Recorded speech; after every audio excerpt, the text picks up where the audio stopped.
Surya Teknik Abadi menyediakan produk cukup lengkap seperti electric forklift, diesel forklift, electric reach truck, electric reach stacker, electric stacker, electric pallet truck, hand stacker manual, drum lifter, drum truck, hand pallet truck manual, scissor lift pallet truck, table lift, mobile scissor lift table, aluminium platform, vertical lift, aerial stock order picker, scissor lift table, hydraulic dock leveler. PT Surya Teknik Abadi, good quality, cost and services.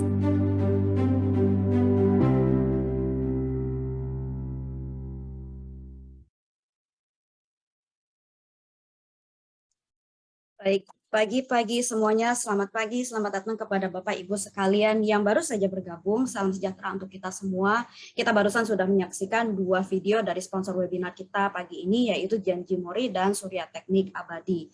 Perkenalkan, saya Kartina. Pagi ini saya akan menjadi MC atau moderator Bapak Ibu sekalian. Saya Marketing Communication Manager dari Keluarga Manufacturing Series, di mana series tersebut termasuk pameran Manufacturing Surabaya, Manufacturing Indonesia, Mesin Tool, Industrial Automation and Logistics, termasuk juga pameran Plastik and Rubber Indonesia.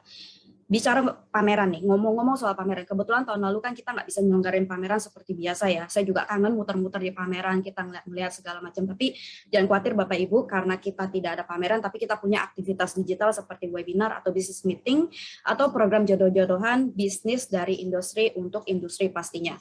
Termasuk pameran edisi hybrid yang nantinya akan kita sampaikan detailnya lebih lanjut, lebih lengkap lagi segera. Karena kita akan mengadakan untuk hybridnya itu pada tanggal 1 sampai 4 Desember, yaitu berbarengan dengan pameran Manufacturing Indonesia itu sendiri. Nah, kali ini webinar industrial, kita bicara webinar ya. Webinar Industrial Automation kemarin itu kita kan sudah mengcover beberapa topik yang mungkin Bapak Ibu udah sempat melihat dan itu mendengar sendiri memang menarik, karena menurut saya sendiri bahwa kita memang berbicara banyak potensi dari kolaborasi atau karya robotik anak negeri. Selain tentunya juga kesiapan SDM itu gimana sih dalam menghadapi kesempatan baru di industri 4.0, terutama di sisi pabrikan. Nah, untuk webinar kali ini kita akan berkolaborasi dengan pakar terkait di industri manufaktur. Tema sesuai dengan tema pagi ini yaitu Developing Advanced Manufacturing Technology. Pagi ini kita akan membicarakan cara sebuah pabrikan mengoptimalkan operasi, persiapannya gimana, hingga memanfaatkan digitalisasi di pabrikannya. Kita nggak ngomongin ukuran pabrik yang cuma 5 hektar atau 10 hektar loh, tapi di sini juga kita akan, selain itu juga kita akan mengoperasikan apa aja sih otomatisasi pada sistem utama produksinya. Terus tren-tren dan inovasi IoT teknologi manufaktur itu udah sedekat apa? Kita juga akan share lebih banyak lagi contoh-contoh teknologi manufaktur berkelanjutan dan otomatisasi adaptif. Terakhir, kita juga pasti akan bicara mengenai proses monitor. Ada sistem, ada proses monitor. Kita akan berbagi juga mengenai penjadwalan dokumentasi, feelingnya, terus bagaimana sih caranya manfaatin digital factory untuk meningkatkan produktivitas. Menarik dan cukup padat kan ya Bapak Ibu. Jadi jangan lupa siapkan kopi dan gorengan Bapak Ibu sekalian pagi ini supaya kita bisa tetap standby, karena Bapak Ibu nanti akan punya kesempatan untuk bertanya kepada narasumber kita pada pagi ini. Nah, tanpa menunggu lama lagi, yuk kita sambut 3 narasumber kita. Mewakili teman-teman dari Manufacturing Series, saya ucapkan selamat datang dan selamat bergabung bersama saya Bapak-Bapak narasumber kita hari ini, Pak Teguh, Pak Anton, dan Pak Edi Rifai. Selamat pagi Bapak-Bapak. Selamat pagi. Selamat pagi. Pagi. Selamat pagi, Bu Karina. Pagi, sehat selalu ya Pak Bapak. Semoga udah siap karena perjalanan kita masih panjang untuk pagi ini. Oke, boleh di-share mungkin untuk Bapak-Bapak hari ini yang mau di-highlight di materi presentasinya apa aja sih? Mungkin boleh dimulai dari Pak Teguh, silakan. Terima kasih Mbak Kartina. Jadi pagi ini kita akan mencoba membahas tentang opportunity, challenges untuk penerapan smart manufacturing di Indonesia khususnya, dan terutama di era pasca pandemi ini. Kita nggak ngomongin pandeminya, jadi kita ngomongnya pasca pandemi ini. Singkatnya seperti itu, dan tentunya IoT sebagai teknologi yang menjadi tulang punggung di belakangnya yang bisa membidani hal ini yang akan kita coba bawakan dan presentasikan kepada rekan-rekan semua yang audiens yang ada di sini pagi ini. Oke, thank you Pak Teguh. Lagi kita lanjut ke Pak Anton. Kalau dari Pak Anton sendiri gimana Pak? Untuk pada kesempatan kali ini dari DMC Mori akan presentasikan ya penerapan industri 4.0 dan juga digitalisasi dalam dunia manufacturing, terutama yang berhubungan dengan mesin CNC ya. Jadi mulai dari tahap persiapan, proses machiningnya itu sendiri, proses produksinya, kemudian dari tahap untuk monitoringnya juga, dan juga sisi maintenance, kita akan mencoba melihat implementasi teknologi digital dari DMC Mori terhadap proses produksi tersebut. Oke. Silakan Pak Edi. Kalau dari sisi Pak Edi sendiri gimana? Baik, suara saya clear nggak ya? Kedengeran, jelas. Oke, terima kasih. Terima kasih Mbak Kartina. Jadi dari Chandra Asri, tentu pertama saya akan mengupdate bagaimana situasi petrochemical di Indonesia yang memang hanya satu-satunya ada di kita. Dan kemudian saya sedikit sharing pengalaman kami dalam digital transformation yang kita lakukan sejak 2002. Nah, di mana perjalanannya cukup panjang. Namun demikian hasilnya bisa kita rasakan setelah kondisi pandemi ini semua bisa beroperasi dengan baik. Kemudian yang lain saya bicara mengenai bagaimana komitmen terhadap sustainability dari industri petrokimia. Begitu, terima kasih. Oke, terima kasih Pak Edi sekali lagi dan juga Pak Anton dan Pak Teguh untuk saat ini kita akan memasuki ke sesi berikutnya, tapi sebelum kita masuk ke dalam pokok acara hari ini, demi kenyamanan bersama, izinkan saya untuk membaca beberapa aturan rumah kita ya. Nah, demi kelancaran sekali lagi acara dan kenyamanan bersama, kami informasikan bahwa kami akan mematikan audio, suara, dan kamera Bapak Ibu sekalian. Sesi webinar hari ini pastinya akan kita rekam, dan untuk Bapak Ibu sekalian dapat melihat hasil rekaman tersebut selambat-lambatnya 2 hari kerja di website kami www.manufacturingindonesia.com atau www.macintoolindonesia.com. Kami akan mengadakan sesi polling, mohon partisipasi aktif Bapak Ibu sekalian untuk memilih isian yang sudah ada ya. Lalu selanjutnya, webinar ini tidak menarik kalau nggak ada tanya jawab. Jadi bagi Bapak Ibu sekalian yang ingin bertanya, mohon dapat menuliskan pertanyaan tersebut di Q&A box, serta menuliskan kepada siapa pertanyaan tersebut ditujukan. Jadi mohon untuk tidak anonim. Jika Bapak dan Ibu ingin bergabung dengan webinar kita selanjutnya, untuk menjadi narasumber, untuk menjadi sponsor, dapat menghubungi Pak Rian melalui rian@pamerindo.com selaku event manager dari PT Pamerindo Indonesia. Ya, jadi di layar Bapak Ibu sekalian sudah di chatbox sudah ada tertera datanya. Apabila ingin mengontak kami bisa dilihat melalui chatbox itu. Selanjutnya kita masuk ke sesi pertama kita. Pembicara pertama kita adalah Pak Teguh Prasetya. Beliau sangat aktif di beberapa organisasi seperti Apjastel, Mastel, KDIM, Kadin Indonesia, Indonesia IoT Forum, Indonesia Cloud Forum, APJII, Apnatel, Asioti, dan masih banyak beberapa lagi. Karenanya, pagi ini beliau akan lebih sharing lagi mengenai tren-tren yang sudah ada dan inovasi di teknologi manufacturing itu sendiri. Detail selanjutnya saya serahkan kepada Pak Teguh yang akan memberikan highlight lebih banyak lagi dari sisi industri maupun asosiasi. Selamat pagi, Pak. Selamat pagi, Mbak Kartina. Pagi, oke. Saya Silakan, bisa Pak. share screen ya. Ya, boleh. Baik. Mudah-mudahan sudah bisa masih terlihat. Berjalan. Yes, Ya. Tinggal full screen. Sudah ya? Sudah, Pak. Baik. Silakan. Terima kasih Mbak Kartina dan audiens semuanya. Selamat pagi. Assalamualaikum warahmatullahi wabarakatuh. Salam sejahtera buat kita semua. Kali ini kita ingin dari Asosiasi IoT Indonesia ingin membawakan tentang Smart Manufacturing Change and Challenges. Yang pertama kita melihat latar belakang dahulu ya. Kalau kita melihat latar belakang di tahun 2020 kemarin itu industri manufacturing kita itu shaking gitu ya. Dalam artian ekspor turun 4%, impor turun 18% gitu. Dan banyak sekali sektor-sektor industri yang terdampak. baik itu otomotif, industri baja, industri transportasi, semen, keramik gitu ya, electrical, tekstil, kemudian alat berat, sampai dengan furnitur juga terimpact. Sedangkan yang impact-nya minimum gitu bisa dikatakan itu petrochemical. Nanti mungkin teman-teman dari Chandra Asri bisa bercerita. Kemudian karet gitu ya, rubber industry. Sedangkan yang impact-nya malah positif dengan adanya pandemi itu ya kita tahu F&B ya, F&B terus dibutuhkan walaupun kita di rumah tetap dibutuhkan dan kembali lagi tetap tinggi permintaannya. Kemudian pharmaceutical dan obat-obatan juga naik tinggi sekali, vitamin dan segala macam.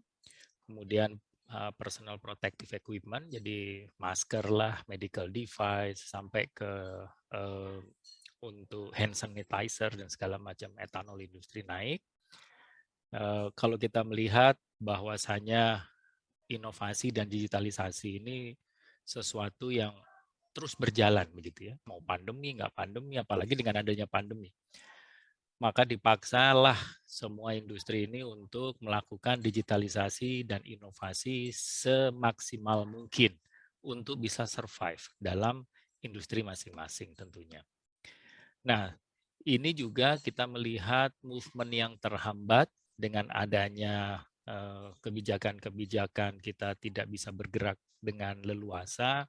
Ini juga mengakibatkan kembali lagi di awal-awalnya produktivitas kita menurun dan itu kita melihat sampai dengan Q3 2020 kemarin kan negatif growth ya untuk perekonomian kita. Jadi ini semua latar belakang yang melatar belakangi kenapa perlunya digitalisasi, transformasi digital dan percepatannya. Gitu. Kalau kita melihat ini adalah perjalanan industri manufacturing di mulai tahun 2015 sampai tahun 2021 di kuartal 1 kemarin.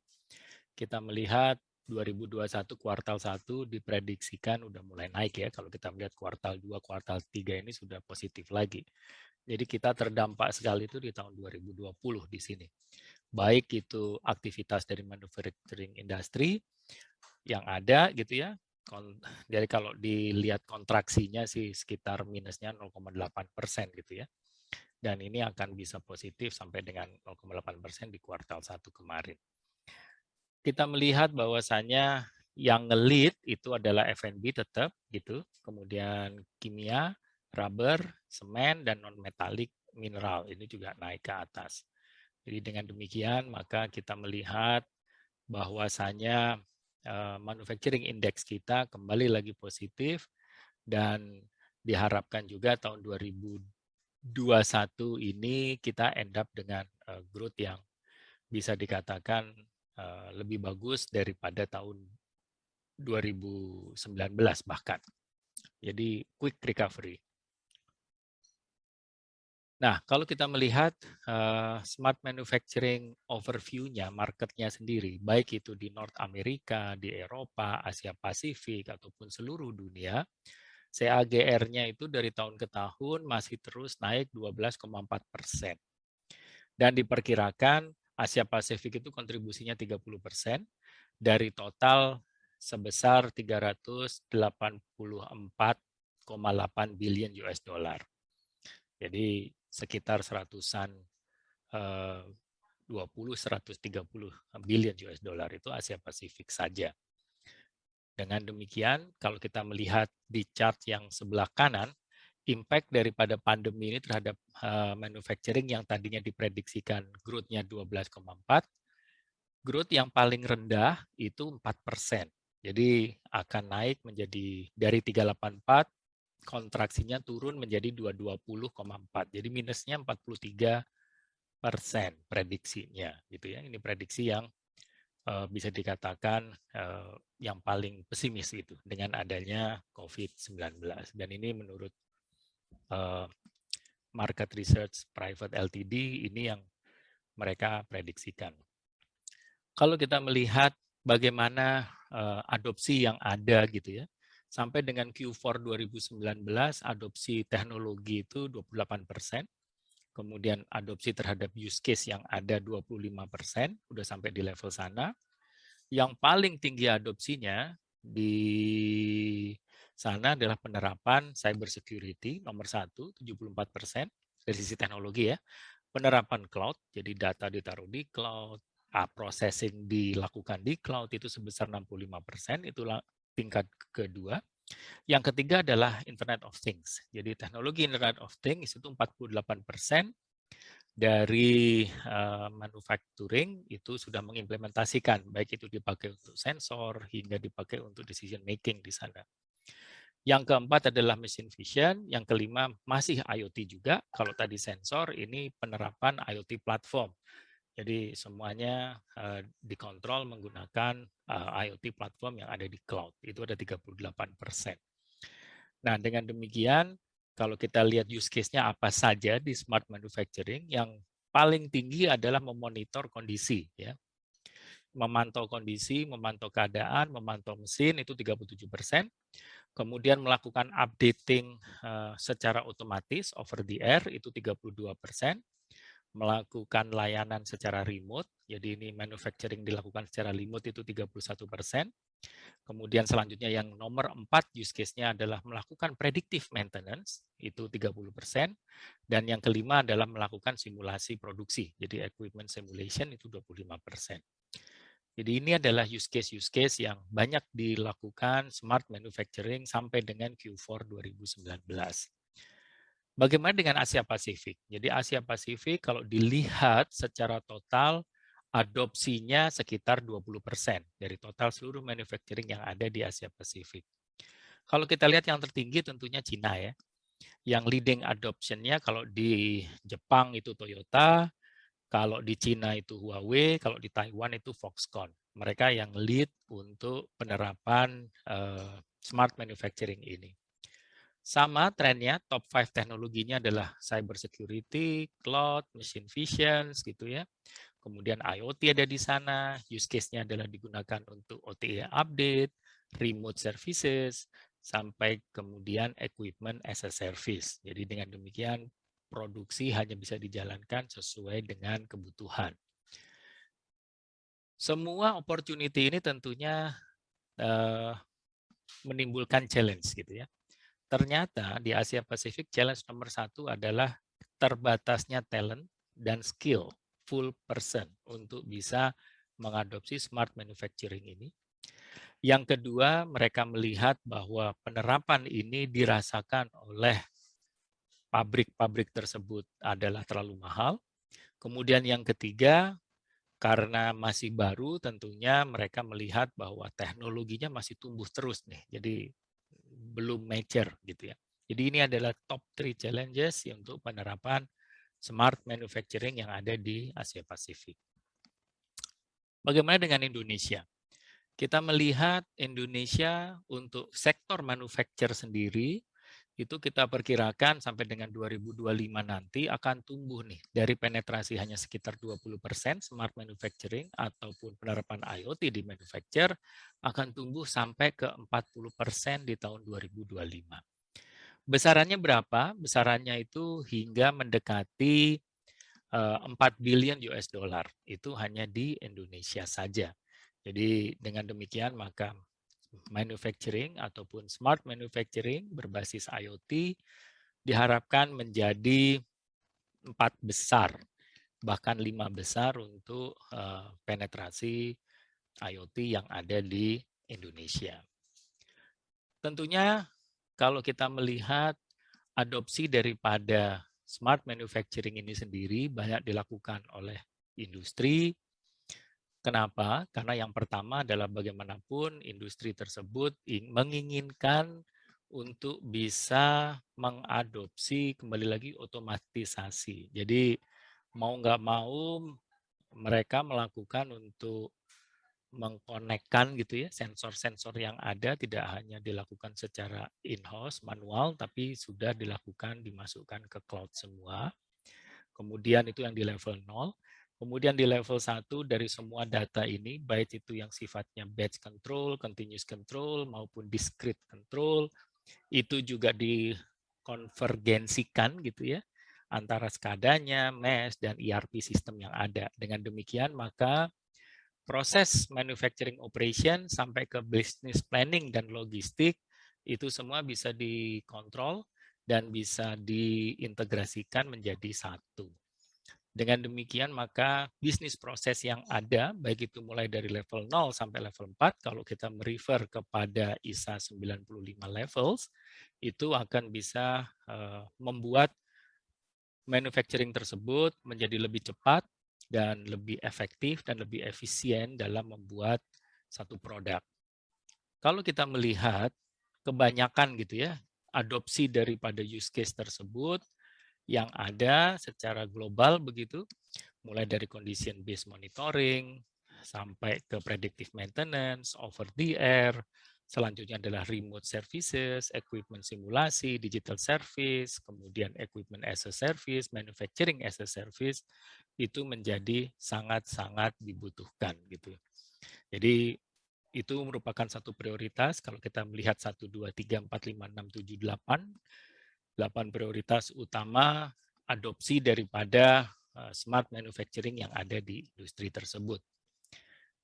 Tentunya peningkatan demand terhadap smart manufacturing ini menjadi sangat nyata di kala pandemi dan pasca pandemi ini, karena bagaimanapun growth daripada manufacturing system tersebut membutuhkan real time gitu ya, monitoring dan real time decision making yang ada tidak terkecuali dimanapun mereka berada. Jadi seluruhnya plan itu menjadi terinterkoneksi satu dengan yang lain secara sinkron.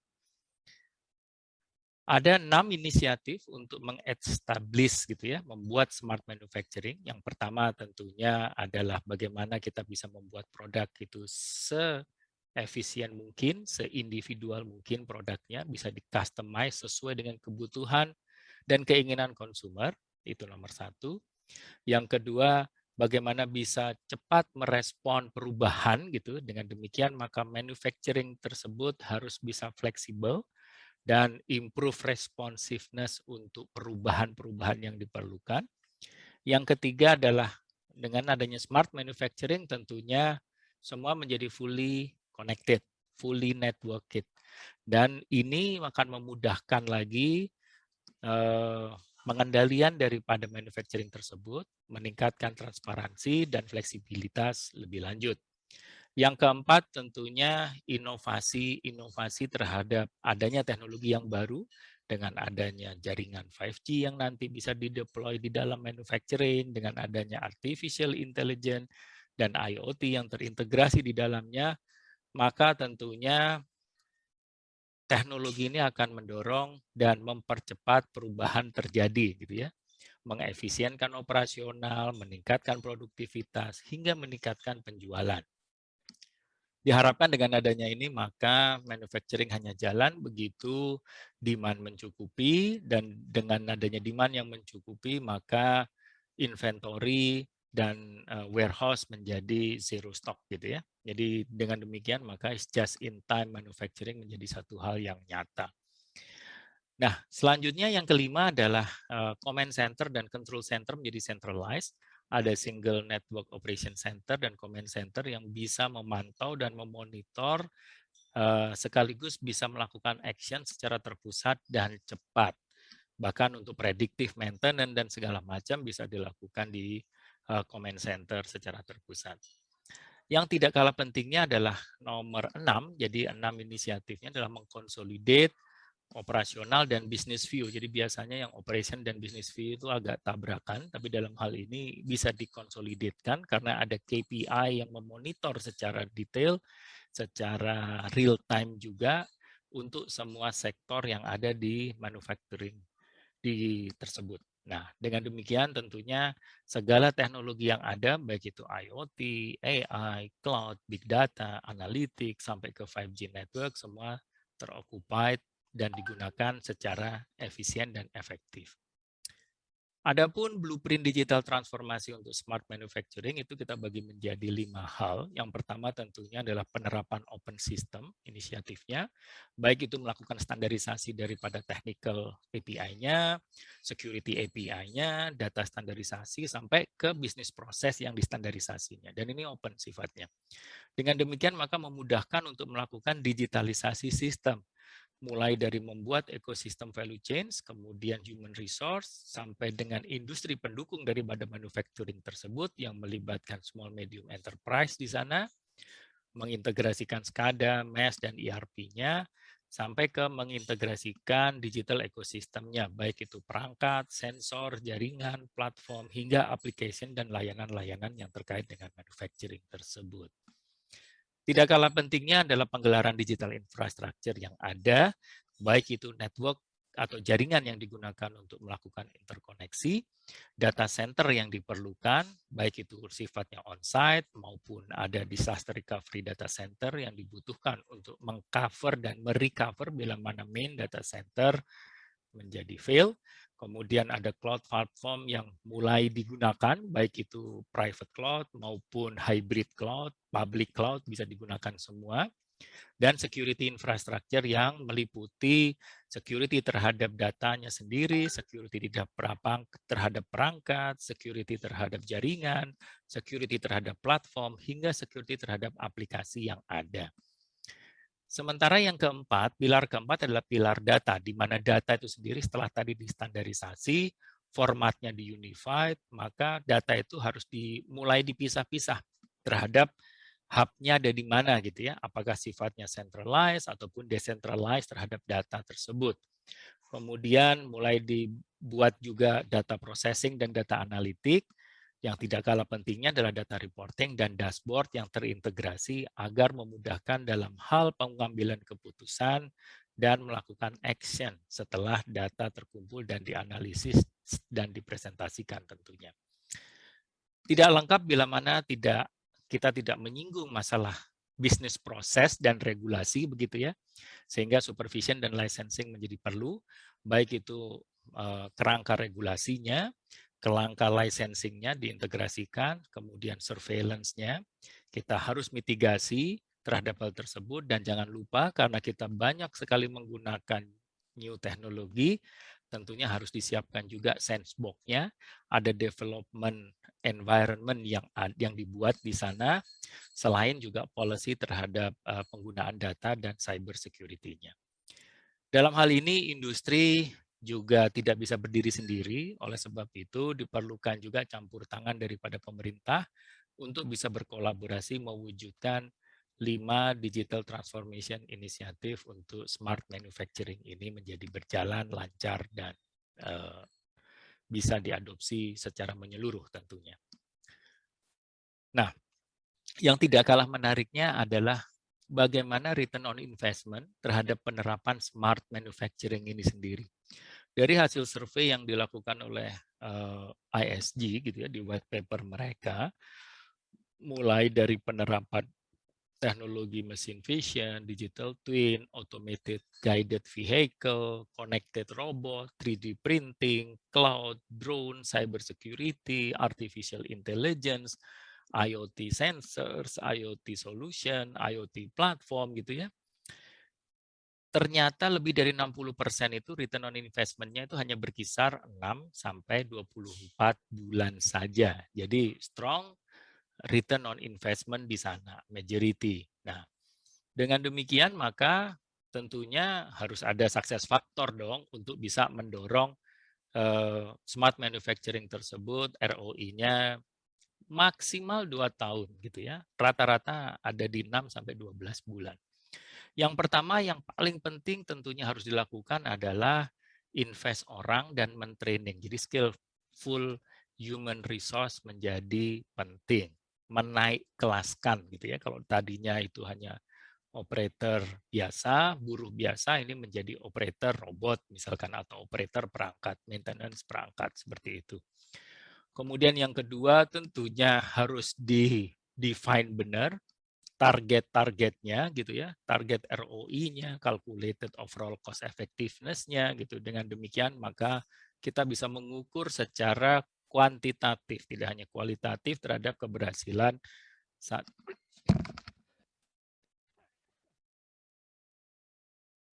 satu inisiatif. Setelah itu tentunya kita harus fokus untuk memecahkan satu masalah gitu. Jadi mulailah dari memecahkan masalah atau use case dulu, ada value proposition yang jelas dan ada customer need yang jelas di sana yang menjadi target.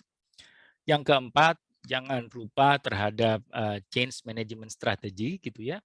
Bagaimana communication strateginya harus tepat, baik itu ke karyawan sampai ke stakeholder semua gitu.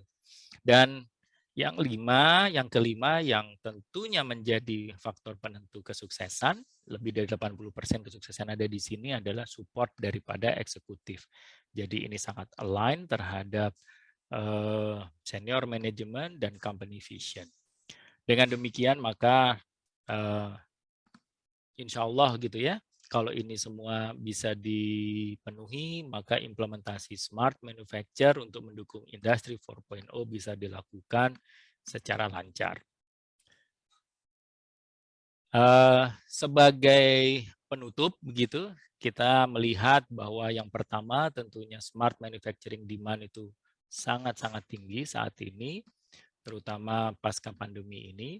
Dan untuk bisa terimplementasi secara lancar tentunya butuh support juga dan insentif dari regulator untuk nge-push industri dari industri yang ada saat ini menjadi digital.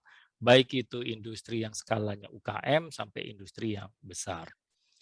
Kemudian juga yang harus dilakukan adalah mendevelop ekosistem industri value chains-nya untuk mensupport digitalisasi ini tentunya khususnya tadi yang masalah utama adalah masalah human resources untuk segala dilakukan training, updating, sertifikasi, dan lain sebagainya untuk mengakselerate lebih cepat lagi. Dan kembali lagi, kita nggak bisa sendiri, kita harus bisa melakukan kolaborasi, baik itu skalanya domestik maupun global, untuk bisa mendorong scalability-nya lebih besar lagi.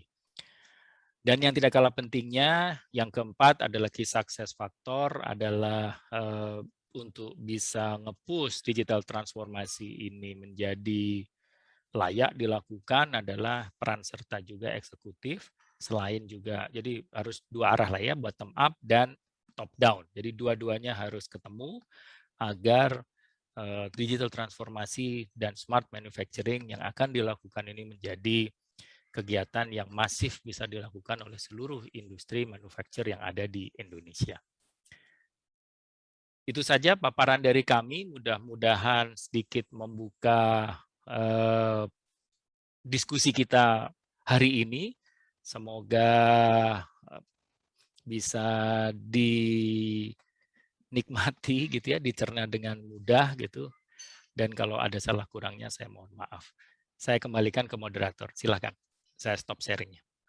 Oke, terima kasih Pak Teguh untuk paparannya. Ya, saya setuju semoga implementasi Industri 4.0 gitu specifically di Indonesia bisa dijalankan dengan lancar dan pastinya kolaborasi tetap kita bisa push lebih lagi karena seperti yang tadi Pak Teguh bilang dan dari yang webinar-webinar kita yang sebelumnya kita tuh selalu mengangkat kolaborasi antara pemerintah atau body agency dan juga industri supaya semuanya itu bisa dijalankan dengan lancar.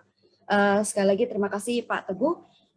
Untuk teman-teman kembali saya ucapkan selamat datang kepada para hadirin dan teman-teman media yang baru bergabung. Baru saja kita selesai dengan narasumber pertama kita yaitu Pak Teguh. Namun jangan khawatir karena kita masih ada dua narasumber yang akan memberikan gambaran secara luas lagi mengenai beberapa proses dan teknologi manufacturing itu sendiri.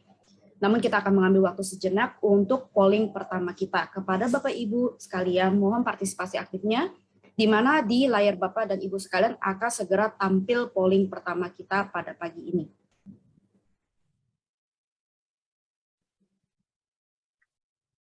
Ya, polling pertama kita pada pagi ini kita datang dari penyelenggara, yaitu dari Pamer Indonesia, penyelenggara manufacturing Indonesia. Kita pengen tahu sebenarnya kalau dari Bapak Ibu tuh, kalau misalnya untuk melihat webinar kita itu tujuannya untuk apa? Apakah ingin melihat, apakah ini webinar atau aktivitas digital yang tepat untuk Bapak Ibu memberikan sponsor, untuk branding pastinya, dan juga apakah Bapak dan Ibu sebenarnya ingin bergabung sebagai narasumber kita.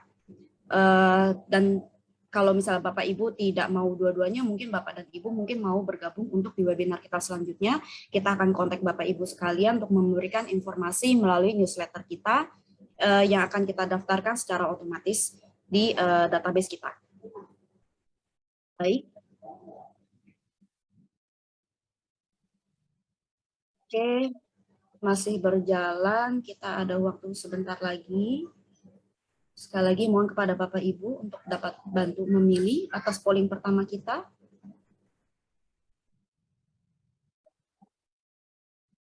Baik, boleh kita tutup untuk polling pertama kita. Baik, terima kasih atas partisipasinya untuk Bapak dan Ibu sekalian. Selanjutnya kita akan memasuki sesi berikutnya, yaitu dengan narasumber kita yang kedua. Narasumber kita yang kedua itu merupakan salah satu exhibitor manufacturing Indonesia. Jadi kalau buat Bapak dan Ibu sekalian yang pernah ke pameran manufacturing Indonesia, pasti pernah melihat DMG Mori, booth-nya DMG Mori. Jadi kalau Bapak dan Ibu, kalau misalnya pas mungkin lagi berada di hall A, itu pasti Bapak dan Ibu pasti melihat dari pintu masuk itu mencong kiri dikit, pasti langsung melihat booth megahnya si DMG Mori. Nah, pagi ini yang akan sharing sama kita adalah Pak Anton Sugondo. Beliau itu bergabung dengan DMG Mori di tahun 2016 sebagai area sales manager, di mana sebelumnya beliau itu memiliki pengalaman bersama Honda Prospect Motor selama 10 tahun sebagai Facility Manager, Engineering, Engine Machining Maintenance, dan Factory Safety Committee. Silakan Pak Anton, waktu dan layar kami persilakan. Ya, terima kasih. Ya, boleh kita share sekarang.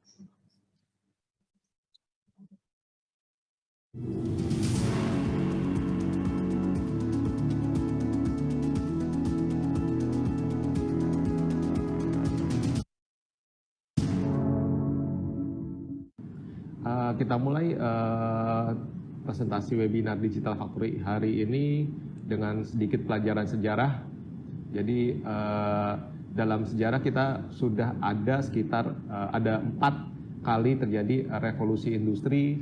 Jadi yang pertama terjadi di akhir abad ke-18 di mana mesin uap sudah mulai digunakan untuk membantu proses produksi. Kemudian yang revolusi industri yang kedua terjadi di akhir abad ke-19 di mana pada saat itu energi listrik sudah mulai digunakan untuk membuat suatu line produksi, line assembly, jalur assembly yang memungkinkan terjadinya mass production. Kemudian yang ketiga terjadi di sekitar tahun 60-an di mana teknologi komputer pada waktu itu sudah mulai memungkinkan kita untuk melakukan proses otomatisasi produksi, salah satunya dengan menggunakan robot. Kemudian saat ini kita sudah memulai masuk revolusi industri yang keempat. Jadi secara gampangnya revolusi industri yang keempat adalah menghubungkan antara dunia fisik, dalam hal ini mesin dan peralatan pendukungnya, dan juga dunia digital. Jadi kita bisa menghubungkan keduanya itu dan mengambil suatu data, informasi yang akan kita gunakan untuk improvement dan juga menyelesaikan berbagai challenge yang ada yang dalam proses produksi untuk meningkatkan efisiensi produksi.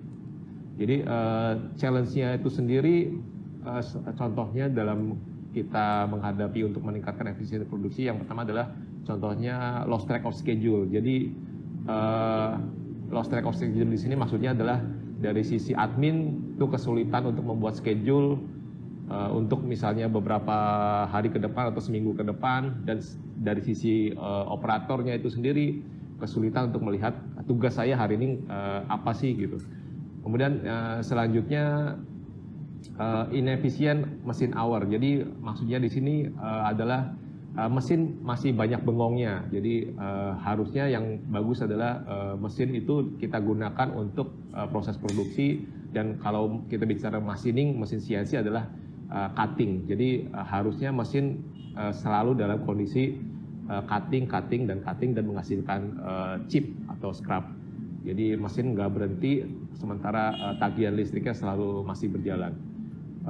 Kemudian yang ketiga adalah banyaknya penggunaan kertas. Ya, ini kita sudah cukup common dilakukan, seperti kita membuat drawing atau dokumen prosedur dan bahkan program itu sendiri kita suka print di office, kemudian kita bawa ke lapangan. Dan kadang kita tidak hanya nge-print 1 kali atau 2 kali, beberapa kali, sehingga total juga jumlah total kertasnya itu banyak.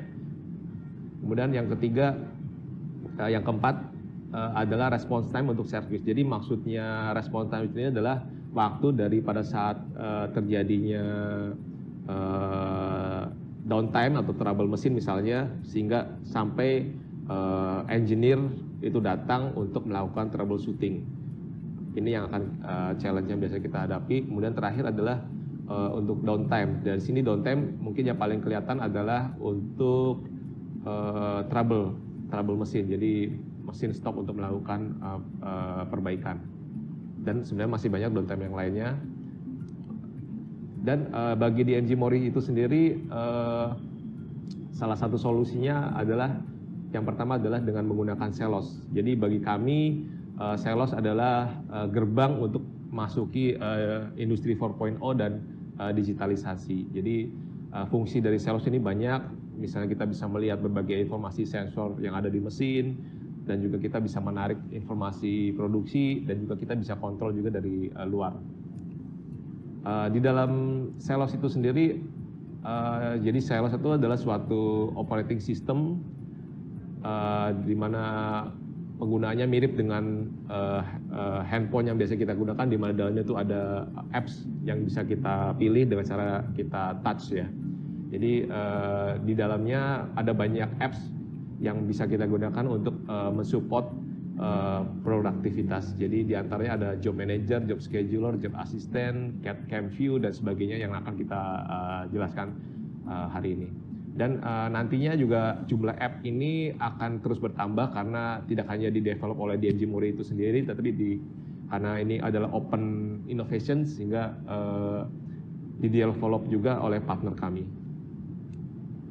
Kemudian di samping Selos yang ada di mesin, kita juga memiliki Selos PC version. Jadi salah satu alasan utama kenapa kita membuat Selos PC versionnya adalah untuk mengurangi operasi non-machining di mesin dan menghindari gangguan pada flow produksi.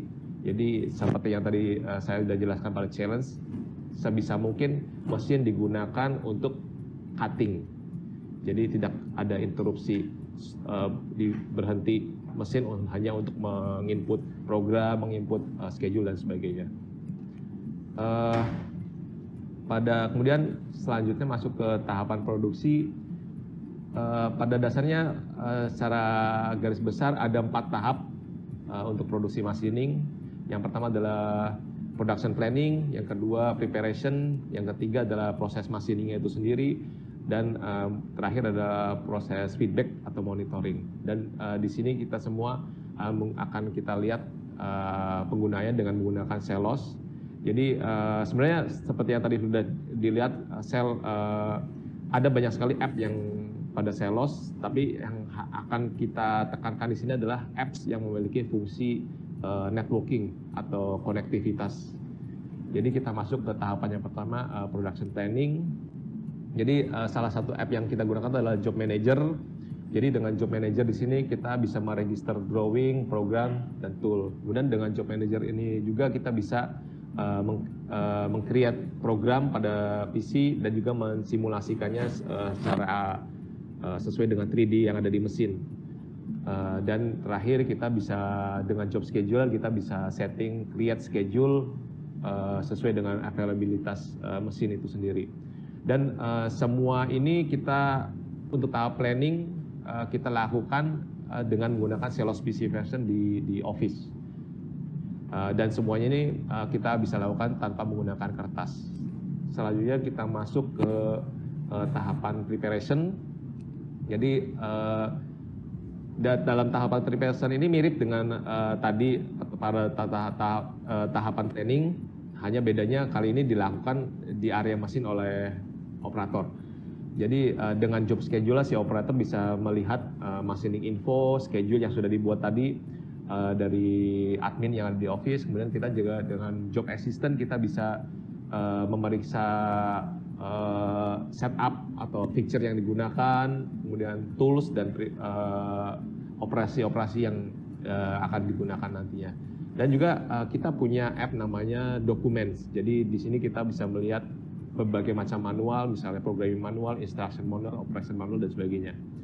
Jadi contohnya ketika kita mau programming, ada mau edit di mesin, kita lupa G04 itu untuk apa sih? Jadi kita bisa buka di programming manual itu G04 artinya penggunaannya bagaimana.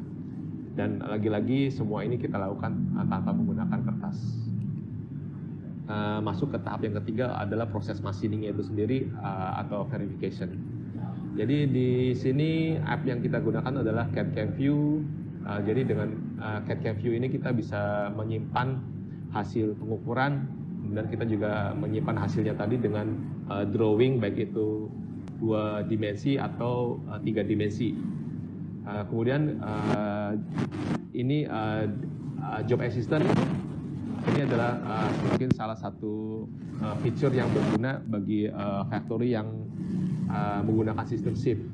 Jadi operator dari misalnya dari shift 1 bisa meninggalkan pesan di silos dengan Job Assistant ini, misalnya hasil produksi yang yang sudah keluar, sudah selesai, atau beberapa know-how lainnya, sehingga operator di shift berikutnya bisa melihat komennya tadi. Kemudian bagi orang admin yang ada di office juga dengan Job Assistant bisa melihat job-job apa yang sudah selesai dan hasil dari produknya itu sendiri. Dan lagi-lagi semuanya ini tanpa menggunakan kertas. Kemudian tahap keempat adalah tahapan monitoring atau feedback. Di sini kita utamanya menggunakan app DMG Mori Messenger. Jadi di sini dengan DMG Mori Messenger kita bisa melihat real time status, history dari mesin, tidak hanya dari satu mesin tapi keseluruhan dari mesin yang ada di line produksi selama mesin tersebut terkoneksi secara online. Kemudian bisa juga kita melihat mesin operation rate dan juga feed rate history ya dari mesin. Dan uniknya di sini, keunggulan di sini adalah kita bisa memilih waktu yang kita inginkan atau periode yang kita inginkan untuk history ini. Jadi kita bisa melihat selama 7 hari ke belakang atau bahkan 1 bulan ke belakang itu bisa. Kemudian kita juga bisa track alarm. Selain track alarm, kita juga bisa melacak idle time dan cycle time pada suatu program itu berapa. Dan kemudian kita bisa melakukan proses sorting juga. Jadi kita bisa urutkan alarmnya dari yang paling lama sehingga paling sebentar. Mungkin kita ambil contoh, misalnya kita juga terjadi no good part ya, sudah sampai di customer kita ingin trace back, traceability ke belakang, itu part itu terjadi kenapa part itu. Jadi kita bisa dengan mudah lihat ke belakang pada ketika part itu dibuat, apa sih yang terjadi pada mesin itu. Jadi kita bisa track. Kemudian terakhir kita bisa melihat juga production rate mesin, tidak hanya satu mesin, tapi kita bisa secara keseluruhan line produksi juga kita bisa analisa. Dan dengan Messenger ini kita gampang untuk melakukan analisa karena sudah langsung keluar dalam bentuk grafik, sehingga kita bisa lakukan analisa dengan mudah. Dan semua ini kita bisa lakukan untuk monitoringnya. Kita bisa tampilkan di layar besar, misalnya kita taruh di line produksi sehingga semua orang di pabrik bisa melihat. Kemudian kita bisa juga lihat di PC kita, dan mungkin yang paling penting adalah kita bisa melihat juga di smartphone kita atau di tablet kita.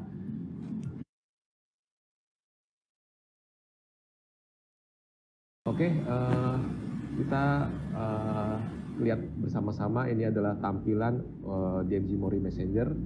Jadi tampilan ini kita lihat tidak dari mesin, tapi kita lihat dari laptop saya. Dan uniknya dari DMG Mori Messenger ini adalah kita tidak perlu menginstal DMG Mori Messenger ini pada laptop atau HP kita. Jadi kita hanya perlu menginstal DMG Mori Messenger ini pada server kita, satu server yang nanti akan menghandle semua mesin. Jadi kita bisa lihat di sini saat ini di showroom kami di Sunter terdapat 5 mesin. Jadi kita bisa lihat semua status mesin tersebut. Untuk lebih detailnya saya akan pilih satu mesin di mana Pak Dia saat ini sedang melakukan proses demonya, yaitu pada mesin NLX. Jadi di sini kita bisa lihat ini adalah untuk tampilan menu live view. Jadi informasi-informasi lainnya,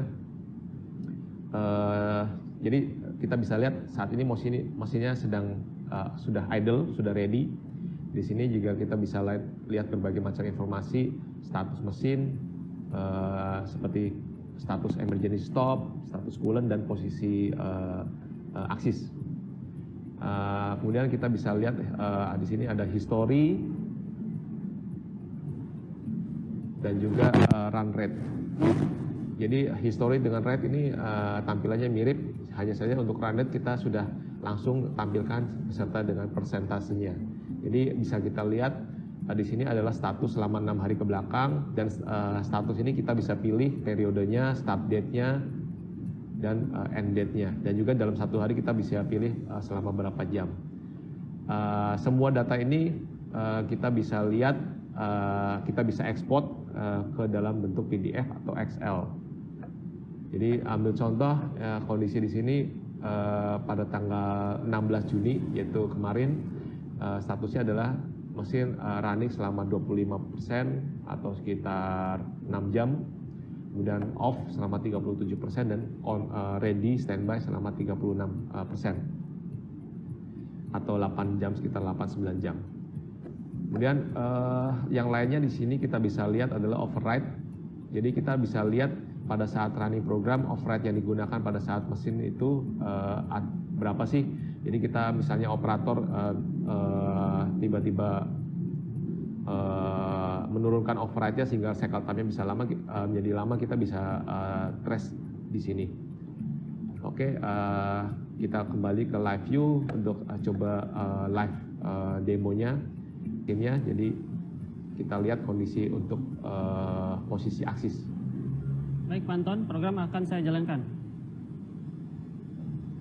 Ya. Jadi kita bisa lihat program di sini Z-aksis bergerak. Kita lihat juga pada messenger koordinat dari Z posisinya juga ikut berubah. Dan semua aksis yang ada di mesin kita bisa tampilkan. Untuk mesin ini kita memiliki ada subspindle, sehingga ada B dan C aksis, dan juga kita ada memiliki Y aksis. Oke, kita bisa lihat posisi aksisnya berubah sesuai dengan pergerakan aktual mesin secara real time. Kemudian yang demo berikutnya kita akan coba untuk status coolant. Pada awal kita lihat bersama-sama di sini ada status coolantnya adalah off. Oke, Pak Dian, kita coba nyalakan untuk coolantnya. Baik, saya nyalakan coolant. Kita bisa lihat aktual mesin coolant dari turret, dari tool itu nyala, dan kita bisa lihat pada messenger juga berubah dari off ke on. Dan sebenarnya masih banyak lagi yang bisa kita tunjukkan di sini, tapi berhubung keterbatasan waktu, kita lanjutkan untuk bahasan berikutnya, yaitu untuk net service. Jadi untuk net service adalah bagian dari aktivitas maintenance. Maintenance secara garis besar ada dua macam, yaitu planned maintenance dan juga breakdown maintenance. Untuk planned maintenance adalah maintenance yang sudah direncanakan, sudah kita setting schedule-nya sebelumnya, sesuai dengan namanya kita bisa setting pada saat planning produksi. Jadi kita bisa atur dengan menggunakan service agent, app namanya service agent. Jadi di dalamnya kita bisa setting periodical selama seminggu sekali atau sebulan sekali, dan kita juga bisa masukkan prosedurnya di situ. tindak-tindakan yang harus diganti misalnya, atau pesan untuk part yang harus diganti apa, kita bisa masukkan, kita persiapkan dulu di situ. Kemudian mungkin yang lebih penting di sini adalah yang berpengaruh terhadap efisiensi produksi adalah breakdown maintenance. Jadi breakdown maintenance adalah kegiatan maintenance yang berusaha kita tekan seminimal mungkin, karena biasanya terjadi pada saat proses produksi itu berjalan. Jadi kita memiliki satu app yang namanya adalah Net Service. Jadi Net Service pada dasarnya adalah tindakan servis atau perbaikan mesin secara remote, secara jarak jauh. Jadi untuk generasi terbarunya Net Service sudah dilengkapi dengan Wi-Fi kamera, jadi kamera wireless. Jadi dengan kamera kita bisa gunakan untuk support user. Jadi misalnya ada dari usernya ingin berkonsultasi dengan DMG Mori support yang ada di kantor DMG Mori secara remote, secara jarak jauh. Misalnya untuk melihat untuk konsultasi kenapa partnya tiba-tiba ada cacat dan sebagainya. Jadi kita misalnya perlu melihat kondisi caknya di mesin itu seperti apa, kita bisa support.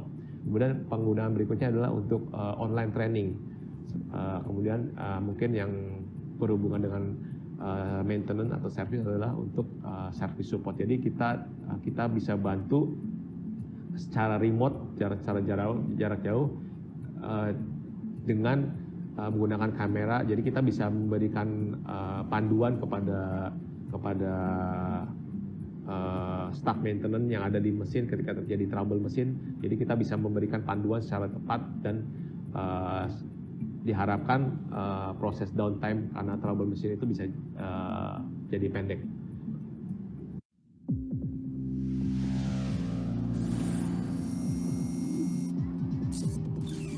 Maximizing your company's productivity is our objective. At any time. For this reason, we consistently keep evolving our range of services.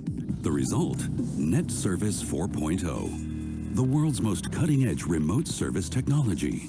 The new Service Cam enables specialist analysis on the spot, in any conditions, thanks to fast and secure 5G Wi-Fi transfers and integrated lighting, as well as splash water protection. Service engineers and experts can quickly be integrated into the current service case, thanks to the new multi-user conference function. Secure access to Silos, IPC, and NC. Your control accelerates identifying the error. And the direct communication options are supportive in finding a solution. If required, spare parts are directly identified and sent in no time. DMG Mori Net Service 4.0 reduces your service costs thanks to a quick elimination of problems, simplifies your online training courses, and offers highly efficient online user support. DMG Mori Net Service 4.0, your complete package for the most recent generation of remote service.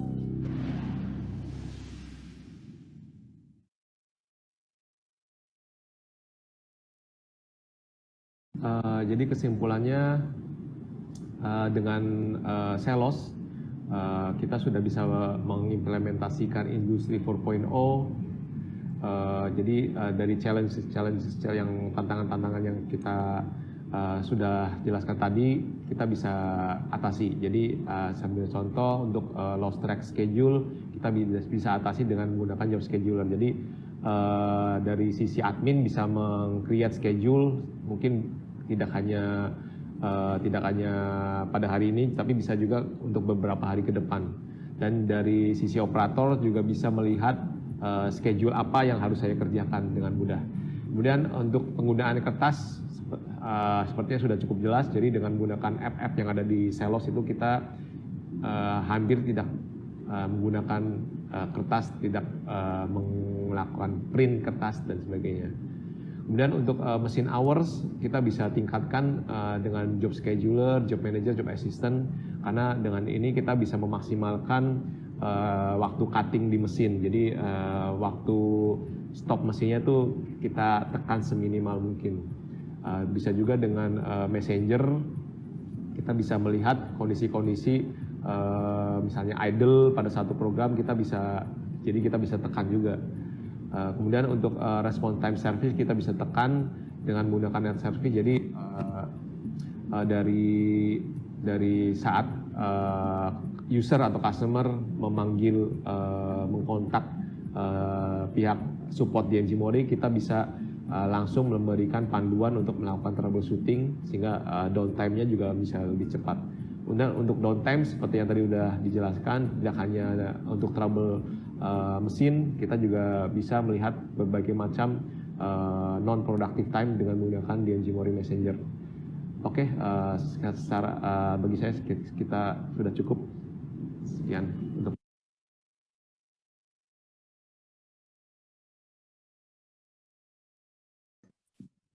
Baik, terima kasih Pak Anton untuk highlight yang menarik sekali dari Selos, aplikasi untuk mendukung produktivitas dari DMG Mori ya. Ya, oke. Ya, tadi yang seperti yang Bapak bilang, it's a complete package for the remote service. Saya rasa itu cocok banget buat new normal kita saat ini. Oke, terima kasih sekali lagi Pak Anton. Kita lanjut dengan sesi berikutnya ya. Sama, Bu. Iya. Baik, kepada Bapak Ibu hadirin sekalian, mohon sekali lagi untuk partisipasi aktifnya di polling question kedua kita. Akan segera tampil di layar Bapak Ibu sekalian polling dari DMG Mori.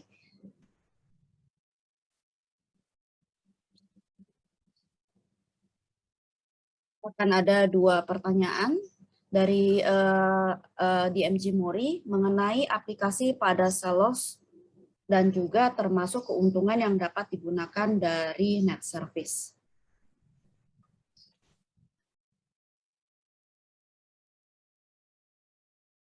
Baik, kita tunggu. Masih ada yang masuk.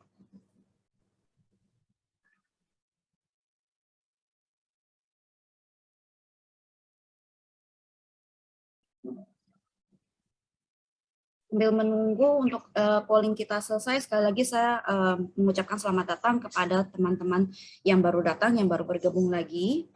Kita baru selesai narasumber kita yang kedua. Yang sebelumnya itu kita ada Pak Teguh dari Asyoti dan kita lanjutkan dengan Pak Anton dari DMG Mori.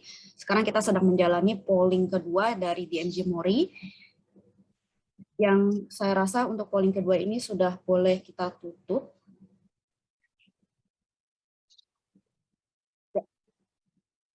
Terima kasih kepada hadirin sekalian yang sudah membantu memilih dari polling ini. Selanjutnya kita akan memasuki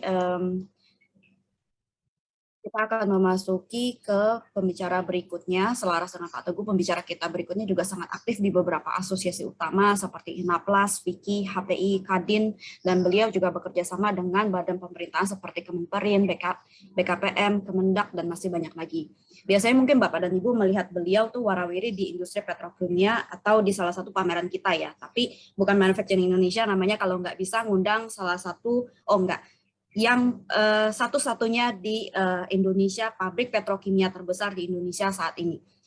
Beliau nanti akan sharing bagaimana sih caranya mengontrol pabrik seluas 120 hektar di era pandemi seperti ini yang menjadikan otomatisasi sebagai sesuatu yang normal dan wajib. Topik yang akan dipresentasikan pun juga akan menentukan arah utama otomatisasi di industri petrokimia. Kita sambut Vice President Corporate Relation and Sustainability Chandra Asih Petrochemical, Bapak Edi Rifai. Hai Pak. Hai Kartina, banyak. Thank you Pak. Ya. Baik. Sorry ya Pak, jadi pembicara terakhir, semoga masih semangat. Iya, saya tetap semangat dong. Kalau saya dipanggil Pamerindo, wah saya harus siap. Oke, thank you Pak. Oke, kalau gitu waktu dan layar kita persilakan. Demikianlah presentasi yang telah saya sampaikan.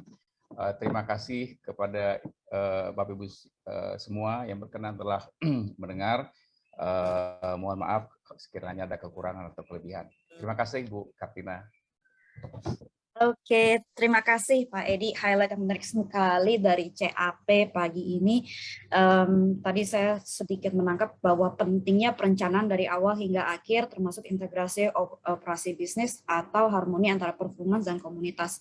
Saya juga sebenarnya suka dengan program CAP yang 3P tadi, Planet, People, and Profit. Jadi sekali lagi terima kasih dari CAP Pak presentasinya Pak Edi. Kita lanjut dengan sesi berikutnya ya Pak ya. Kepada Bapak Ibu, sekali lagi apabila ingin bertanya, kolom chat box sudah kami buka. Apabila Bapak dan Ibu ingin bertanya, mohon agar diinformasikan kepada siapa pertanyaan tersebut ditujukan. Kita akan mengambil waktu sejenak untuk polling terakhir kita, polling ketiga pada pagi ini. Kepada Bapak dan Ibu sekalian, mohon partisipasi aktifnya akan segera tampil di layar Bapak Ibu sekalian polling kita. Ya.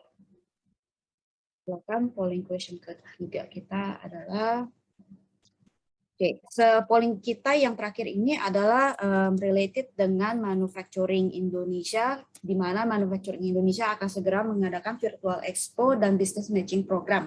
Yang program jodoh-jodohan yang tadi pagi di awal webinar yang saya highlight. Kepada Bapak Ibu ya apabila ingin bergabung, mohon agar dapat di-tick yes. Dan untuk pertanyaan berikutnya adalah apakah Bapak dan Ibu ingin mengetahui solusi berikutnya dari program branding yang manufacturing Indonesia punya. Kan sekarang ceritanya lagi nggak bisa pameran nih, jadi gimana sih supaya tetap bisa hangat di dunia industri yang kita sekarang tuh yang istilahnya kita nggak bisa keluar meeting ketemu orang secara bebas, kita nggak bisa pergi mungkin dinas semudah kayak waktu kita di 2019 dan sebagainya. Jadi solusinya apa dari kita sebagai penyelenggara pameran? Nah, kita ada beberapa solusi termasuk dari virtual expo dan business matching yang akan diadakan segera di kuartal 4 tahun ini. Baik, mungkin boleh kita tutup untuk polling question ketiga kita. Oke, terima kasih kepada para hadirin sekalian yang sudah memilih pada siang ini. Kita akan memasuki sesi berikutnya yaitu question and answer. Tapi sebelum kita memasuki sesi pertanyaan dari para hadirin kita, saya ada mungkin boleh saya dulu yang bertanya nih untuk bapak-bapak sekalian atau mungkin untuk Pak Anton atau untuk Pak Teguh karena dari sisi asosiasi ya yang mungkin sering berkolaborasi dengan pemerintah untuk persiapannya itu sendiri dan sebagainya. Tapi Oke, menurut dari Pak Teguh atau misalnya dari Pak Teguh atau Pak Edi sendiri, kesiapan kita untuk dari SDM-nya itu untuk Industri 4.0 sejauh ini gimana? Ya, silakan mungkin boleh dari Pak Teguh dulu. Baik, terima kasih. Baik, terima kasih Mbak Kartina. Ya. Jadi kalau dari kita, sejak tahun 2019 kemarin kita coba membuat standar kompetensi keahlian nasional Indonesia bidang IoT. Dan itu sudah diadopsi ya. Dan dari Kemenaker sendiri sudah mengeluarkan itu dengan aturan nomor 300, Permenaker nomor 300 tahun 2020 kemarin, itu SKKNI IoT 2020. Dengan demikian maka SDM Indonesia saat ini kita lagi sibuk juga untuk mulai dari pelatihan sampai dengan asesmen yang sifatnya online dan ya kalau ada prakteknya berarti harus semi offline begitu ya untuk bisa membuat banyak sekali masyarakat kita untuk bisa itu tadi mengikuti digital talent. Sementara dari teman-teman Kominfo juga, dari pemerintah juga mencanangkan itu digital talent. Jadi ada 10.000 talent digital yang nantinya tidak hanya bisa dipekerjakan di sektor manufaktur saja, tapi juga di semua sektor yang terkait dengan industri IoT khususnya, dan juga industri-industri digital yang lain tentunya. Jadi begitu, tapi kan kembali lagi kita juga tahu bahwa mencetak manusia, mencetak orang, dan membuat orang untuk bisa naik kelas itu bukan pekerjaan simsalabim begitu ya, ini melalui proses. Kita juga bersama bapak-bapak kita di Kementerian Pendidikan Kebudayaan gitu ya, berusaha menghidupkan kembali kurikulum ICT mulai di level yang paling rendah. Dengan demikian kita berharap, dan ini sudah dimulai kan, jadi ICT sudah masuk lagi dalam kurikulum dan mudah-mudahan ke depan juga tidak hanya ICT tapi lebih spesifik lagi Industri 4.0, IoT dan segala macam itu bisa mulai diajarkan di tingkat dasar. Dengan demikian kita semua ke depan itu sudah bukan lagi melek IT, tapi juga sudah native IT lah, kira-kira seperti itu. Karena anak-anak sekarang ya, terutama generasi Z ke bawah ini kan begitu bangun tidur yang dilihat bukan, kalau dulu kan bangun tidurku terus mandi gitu kan, sekarang lagunya bangun tidurku buka smartphone kan gitu ya. Jadi Handphone, itu yang ya. Nah, itu yang menjadi kebiasaan, habit, dan kembali lagi kalau sudah habitnya seperti itu, tentunya native digital itu sudah akan terjadi di kita. Dan kita harus nyiapin ke depan pendidikan-pendidikan yang kurikulum-kurikulum yang tentunya juga mengadopsi hal tersebut. Tidak bisa lagi seperti dulu, di mana kita belajar di kelas itu adalah belajar menjadi buruh gitu. Nah, sekarang ini kita harus belajar menjadi entrepreneur dan belajar mengadopsi semua teknologi yang ada untuk diadaptasikan sesuai dengan kebutuhan kita masing-masing. Kira-kira jawabannya seperti itu. Panjang, lebar, tapi yang jelas sampai sekarang masih kurang. Sehingga kita harus bersama-sama mencetak tenaga-tenaga ahli ICT, TIK, atau digital di Indonesia. Talenta digital di Indonesia. Alright. Oke, terima kasih Pak Teguh. Kalau misalnya kita bicara kesiapan SDM lagi nih, mungkin dari Pak Edi ada masukan atau ada pengalaman yang mungkin bisa di-share ke kita. Ya, baik, saya coba sharing ya. Ya. Kami itu memiliki 2.000 karyawan dengan average age-nya itu lebih kurang 35 ya saat ini ya. Jadi kalau kayak saya nih udah golongan di sana, jadi bukan milenial, tapi kolonial.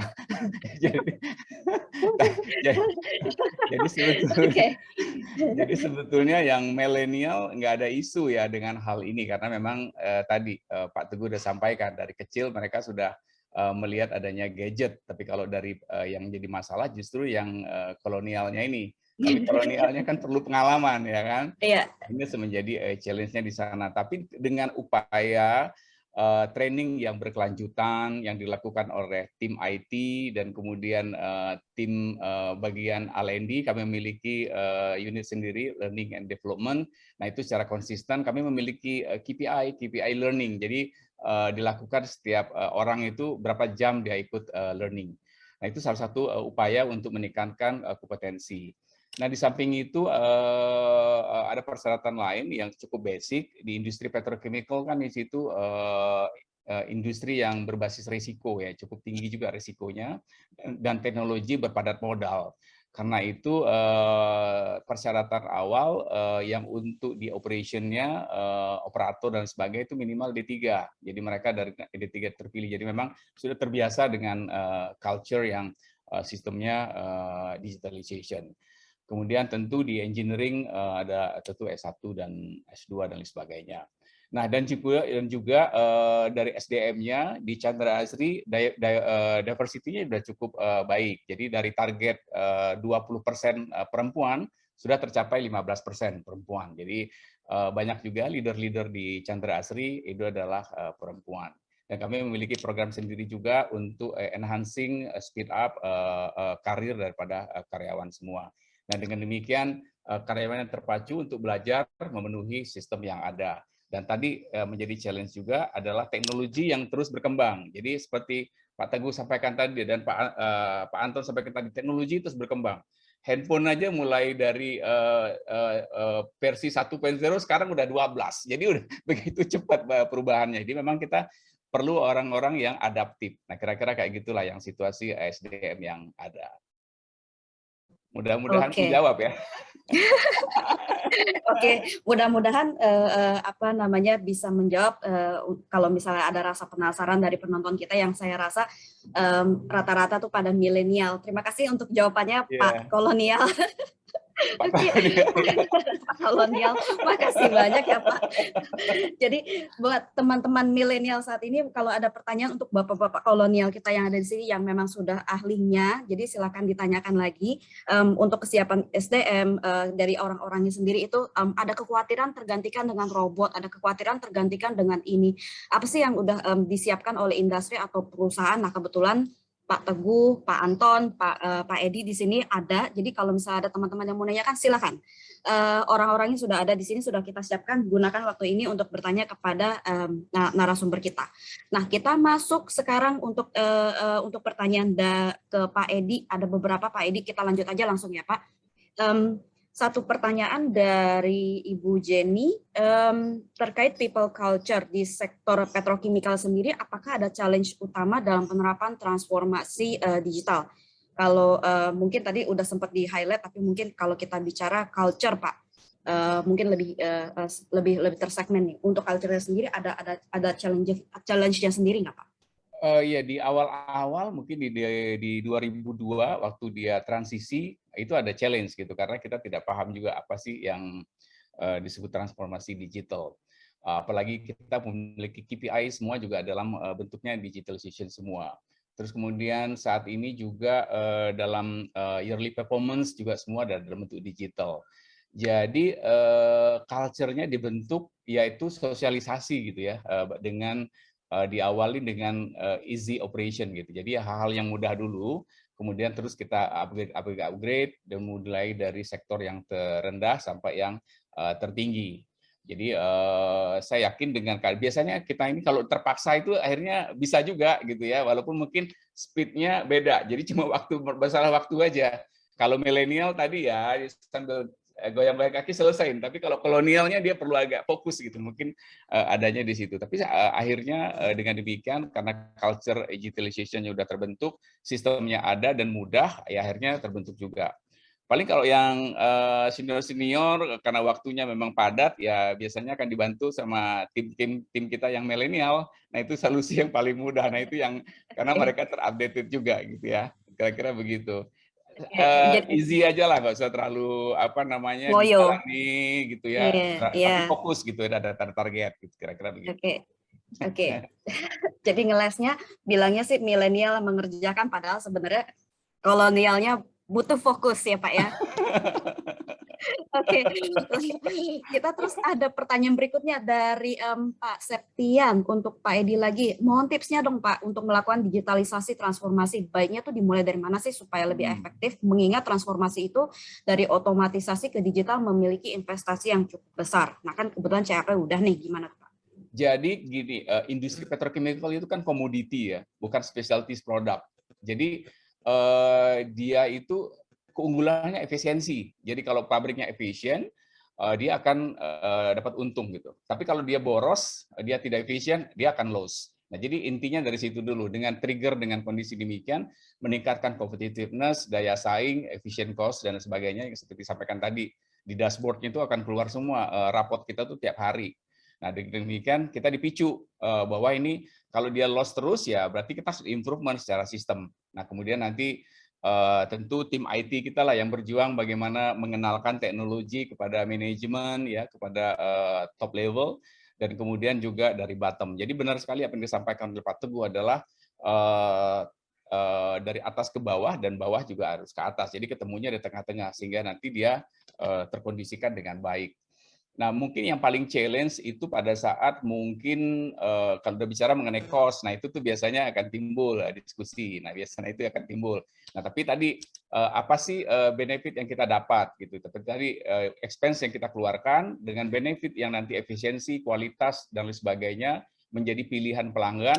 Nah, tadi ROI-nya Pak Teguh sampaikan tadi, ada yang hanya 6 bulan, ada yang paling lama 2 tahun. Itu memang betul. Jadi kalau kita melihatnya dalam perspektif yang dalam bentuk bisnis, nah itu akan berbeda decision-nya, akan lebih mudah. Tapi kalau kita bicara mengenai hanya expenses, nah dia nggak ketemu. Tapi kalau bicara mengenai return, dia mudah-mudahan ada ketemu di tengah. Nah itu kira-kira tips yang bisa saya sampaikan ya. Masing-masing perusahaan beda-beda culture-nya ya. Masing-masing, ya. Oke, terima kasih Pak Edi. Tapi kita masuk ke pertanyaan berikut untuk Pak Teguh dulu ya Pak. Nanti Bapak standby, karena sebenarnya masih ada beberapa pertanyaan, cuma kita tunggu dulu ya Pak Edi ya. Istirahat dulu Pak Edinya. Iya, Pak Teguh yang jawab yang lebih bagus tuh. Oke, nah, nanti setelah dari Pak Teguh kita akan ke Pak Anton. Tolong standby sebentar. Nah, untuk Pak Teguh ada pertanyaan dari Pak Dedi Junaidi. dengan pertumbuhan digital yang saat ini yang cukup pesat, banyak kemungkinan kan ada penolakan tuh Pak dari rekan-rekan di lapangan. Gimana sih supaya di lapangan itu dengan ada perubahan yang menggunakan digital ini tuh banyak tim yang di lapangan nggak merasa sebenarnya kesulitan untuk beradaptasi. Gimana yang biasanya Pak Teguh temukan mungkin solusi di lapangan atau yang sudah diaplikasikan? Jadi ya pertama tentunya sebelum ada penolakan sosialisasi ya, karena sosialisasi dan edukasi itu jadi sangat penting. Kalau mereka ngerti, mereka tahu, ya zaman dulu aja lah. Kita dulu suka telepon pakai telepon umum kan, ada kabelnya, antrinya, cari koin gitu ya, itu mau dilakukan. Begitu kita sama-sama menggunakan seluler phone, itu namanya telepon koin kan udah nggak pernah dipakai lagi ya. Itu kan perubahan ya dengan adanya teknologi. Jadi, tapi sebelum itu tentunya kita sosialisasi bahwa ini ada teknologi baru dan segala macam. Yuk, teman-teman yang tadinya operator hanya ngambilin barang begitu ya. Ini sekarang untuk bagian ngambilin barang ini sudah dialihkan, alih tugaskan oleh mesin gitu ya. Nah, sekarang apa lagi yang dibutuhkan? Nah, yang dibutuhkan sekarang bukan ngambilin barang, tapi ya memanage itu tadi, seperti peralatnya Pak Anton tadi, bagaimana mengoperasikan, bagaimana memaintenance-kannya gitu ya. Kan semua peralatan itu perlu di-maintenance. Jadi mereka harus dinaik kelaskan. Jadi kita juga senang dong kalau SDM kita naik kelas gitu. Nah, ini yang kita dorong. Ayo kita belajar, ayo kita naik kelas gitu. Kalau tadinya operator menjadi operator manual gitu ya, sekarang menjadi operator mesin gitu. Jadi itu yang harus dilakukan. Samalah dengan tukang ojek kita kan, tadinya kan ojek offline, ojek pangkalan itu protes semua tuh. Wah, saya mati, saya akan gitu. Sekarang jumlah ojek online 2 juta, dulu cuma 30.000. Jadi kalau dikatakan semua orang sekarang pengen jadi tukang ojek gitu ya, itu adalah impact digitalisasi. Demikian juga dengan otomasi yang ada di industri. Yang harus dikembangkan setelah itu adalah ekosistemnya, Mbak. Jadi ekosistem daripada yang mensuplai, nih katakanlah yang mensuplai Chandra Asri ini kan pasti ada ekosistemnya ya. Nah, ekosistemnya harus dibuat juga di sekelilingnya. Sehingga dengan demikian saling mensupport untuk otomasi tersebut gitu. Nah, dengan begitu mereka yang nggak kebagian di situ, ya mereka kebagian di small medium enterprise untuk mendukung daripada industri core-nya sendiri. Secara generik, ujung-ujungnya adalah digitalisasi ini meningkatkan GDP kok gitu. Kita percaya digitalisasi ini akan meningkatkan pendapatan. Nah, kalau mereka meningkat pendapatannya, itu nggak ada yang tanya, Mbak, kenapa pendapatannya naik gitu ya. Kalau pendapatannya turun, pasti mereka protes. Tapi kalau pendapatannya naik, udah diem-diem, Mbak. Karena kalau ngomong-ngomong pasti diomongin, zakat dong, sedekah dong, kan gitu ya. Bagi dong, gitu. Jadi, ujungnya ke sana. Kita yakinkan mereka bahwa dengan mereka mengikuti digitalisasi ini, mereka mengupgrade skill-nya, mereka mengikuti, mengadopsi perubahan yang ada, mereka pasti akan mendapatkan benefit gitu ya, baik itu langsung maupun nggak langsung ya. Kalau langsungnya pasti benefitnya itu tadi ya, kalau naik kelas dari operator menjadi supervisor kan pasti gajinya naik kan gitu ya, jadi benefitnya naik kan gitu. Nah, itu yang harus kita dorong terus ke mereka untuk mereka selalu bisa menerima, bisa terus belajar, bisa mengupgrade, bisa naik kelas gitu ya. Masa seumur-umur masih tetap aja mau ngambilin gitu aja kan ya nggak mau kan gitu. Semua orang ingin meningkat. Pada prinsipnya, prinsip-prinsip dasar itu yang harus kita sosialisasi dan edukasi kepada semua karyawan yang ada dan yang terkena dampak terhadap digitalisasi tersebut. Karena kalau di Indonesia sih, menurut survei gitu ya, 2 orang akan tergantikan oleh 3 orang. Artinya apa? 2 orang yang di layoff karena digitalisasi, itu sebenarnya perusahaan yang melakukan digitalisasi itu memerlukan 3 orang lagi itu untuk memelihara, memaintenance, dan mendigitalkan daripada proses-proses lanjutannya. Jadi nggak berhenti di situ saja. Jangan dilihat bahwa, oh ini saya diganti orang ya, tapi orang ini bisa mengerjakan yang lain. Ya tentunya lebih produktif dan buat perusahaan juga lebih mempunyai nilai tambah. Ya, setuju. Oke, terus kita masuk lagi ke pertanyaan berikutnya untuk Pak Teguh. Waktu lagi di awal-awal kan Bapak ada share tuh salah satu key sukses faktor dari penerapan smart manufacturing itu adalah peran pihak dari internal top management untuk nge-push transformasi digital. Nah, untuk peran dari pihak eksternal dalam hal ini misalnya si pemerintah itu sendiri sebesar apa ya Pak ya?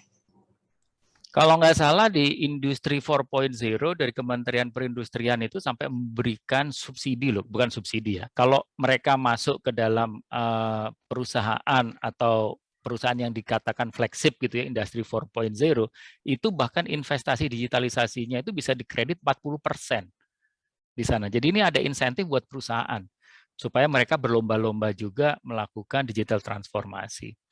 Kalau yang sekarang jadi flagship nih lagi Indolakta nih tahun kemarin ya. Tahun ini mungkin nggak tahu nanti Chandra Asri bisa apply aja Pak. Lumayan Pak, itu subsidi 40% tuh kan.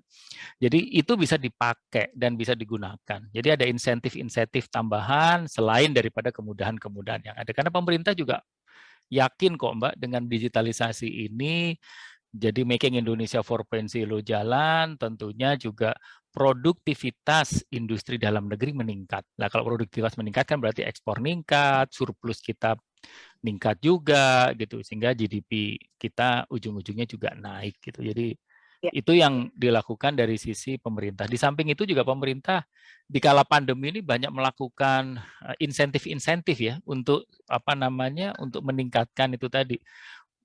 Import aja di pajaknya dipotong-potong gitu ya, apalagi ekspor gitu akan dipermudah prosesnya. Apalagi sekarang proses secara digital juga dilakukan melalui OSS ya. OSS pun udah versi 2 gitu, artinya perizinan-perizinan harusnya yang dulu birokrasi dipotong. Jadi government pun melakukan tindakan digitalisasi di sektor perizinan dan di sektor e-government lah. Itu kan udah ada perpresnya juga. Ya, kita dorong aja terus supaya kembali lagi iklim usaha yang ada di kita ini benar-benar transparan, nggak ada lagi hengki-pengki seperti yang dulu-dulu gitu ya, minimalisir, walaupun banyak juga yang masih pesimis gitu ya, tapi kalau nggak kita mulai dengan niat, ini kan niatnya dulu nih, ada niat seperti ini kita dorong. Dan kita tentunya dari sisi asosiasi ikut jagain Mbak, bahwa kalau jagain itu bukan berarti kita diem ya, tapi kita proaktif untuk mengusulkan apa saja yang harus berubah, apa saja yang harus diadopsi, apa saja yang menjadi enabler kita berikan gitu ya, termasuk juga kolaborasi secara global. Dengan begitu maka benchmarking dan menjadi tolok ukur kita untuk bisa mencapai suksesnya program kita gitu ya. Program kita kan Making Indonesia 4.0, targetnya 2030 kita sudah harus bisa mandiri dan segala macam, paling nggak di 5 sektor industri utama yang ada. Kira-kira gitu.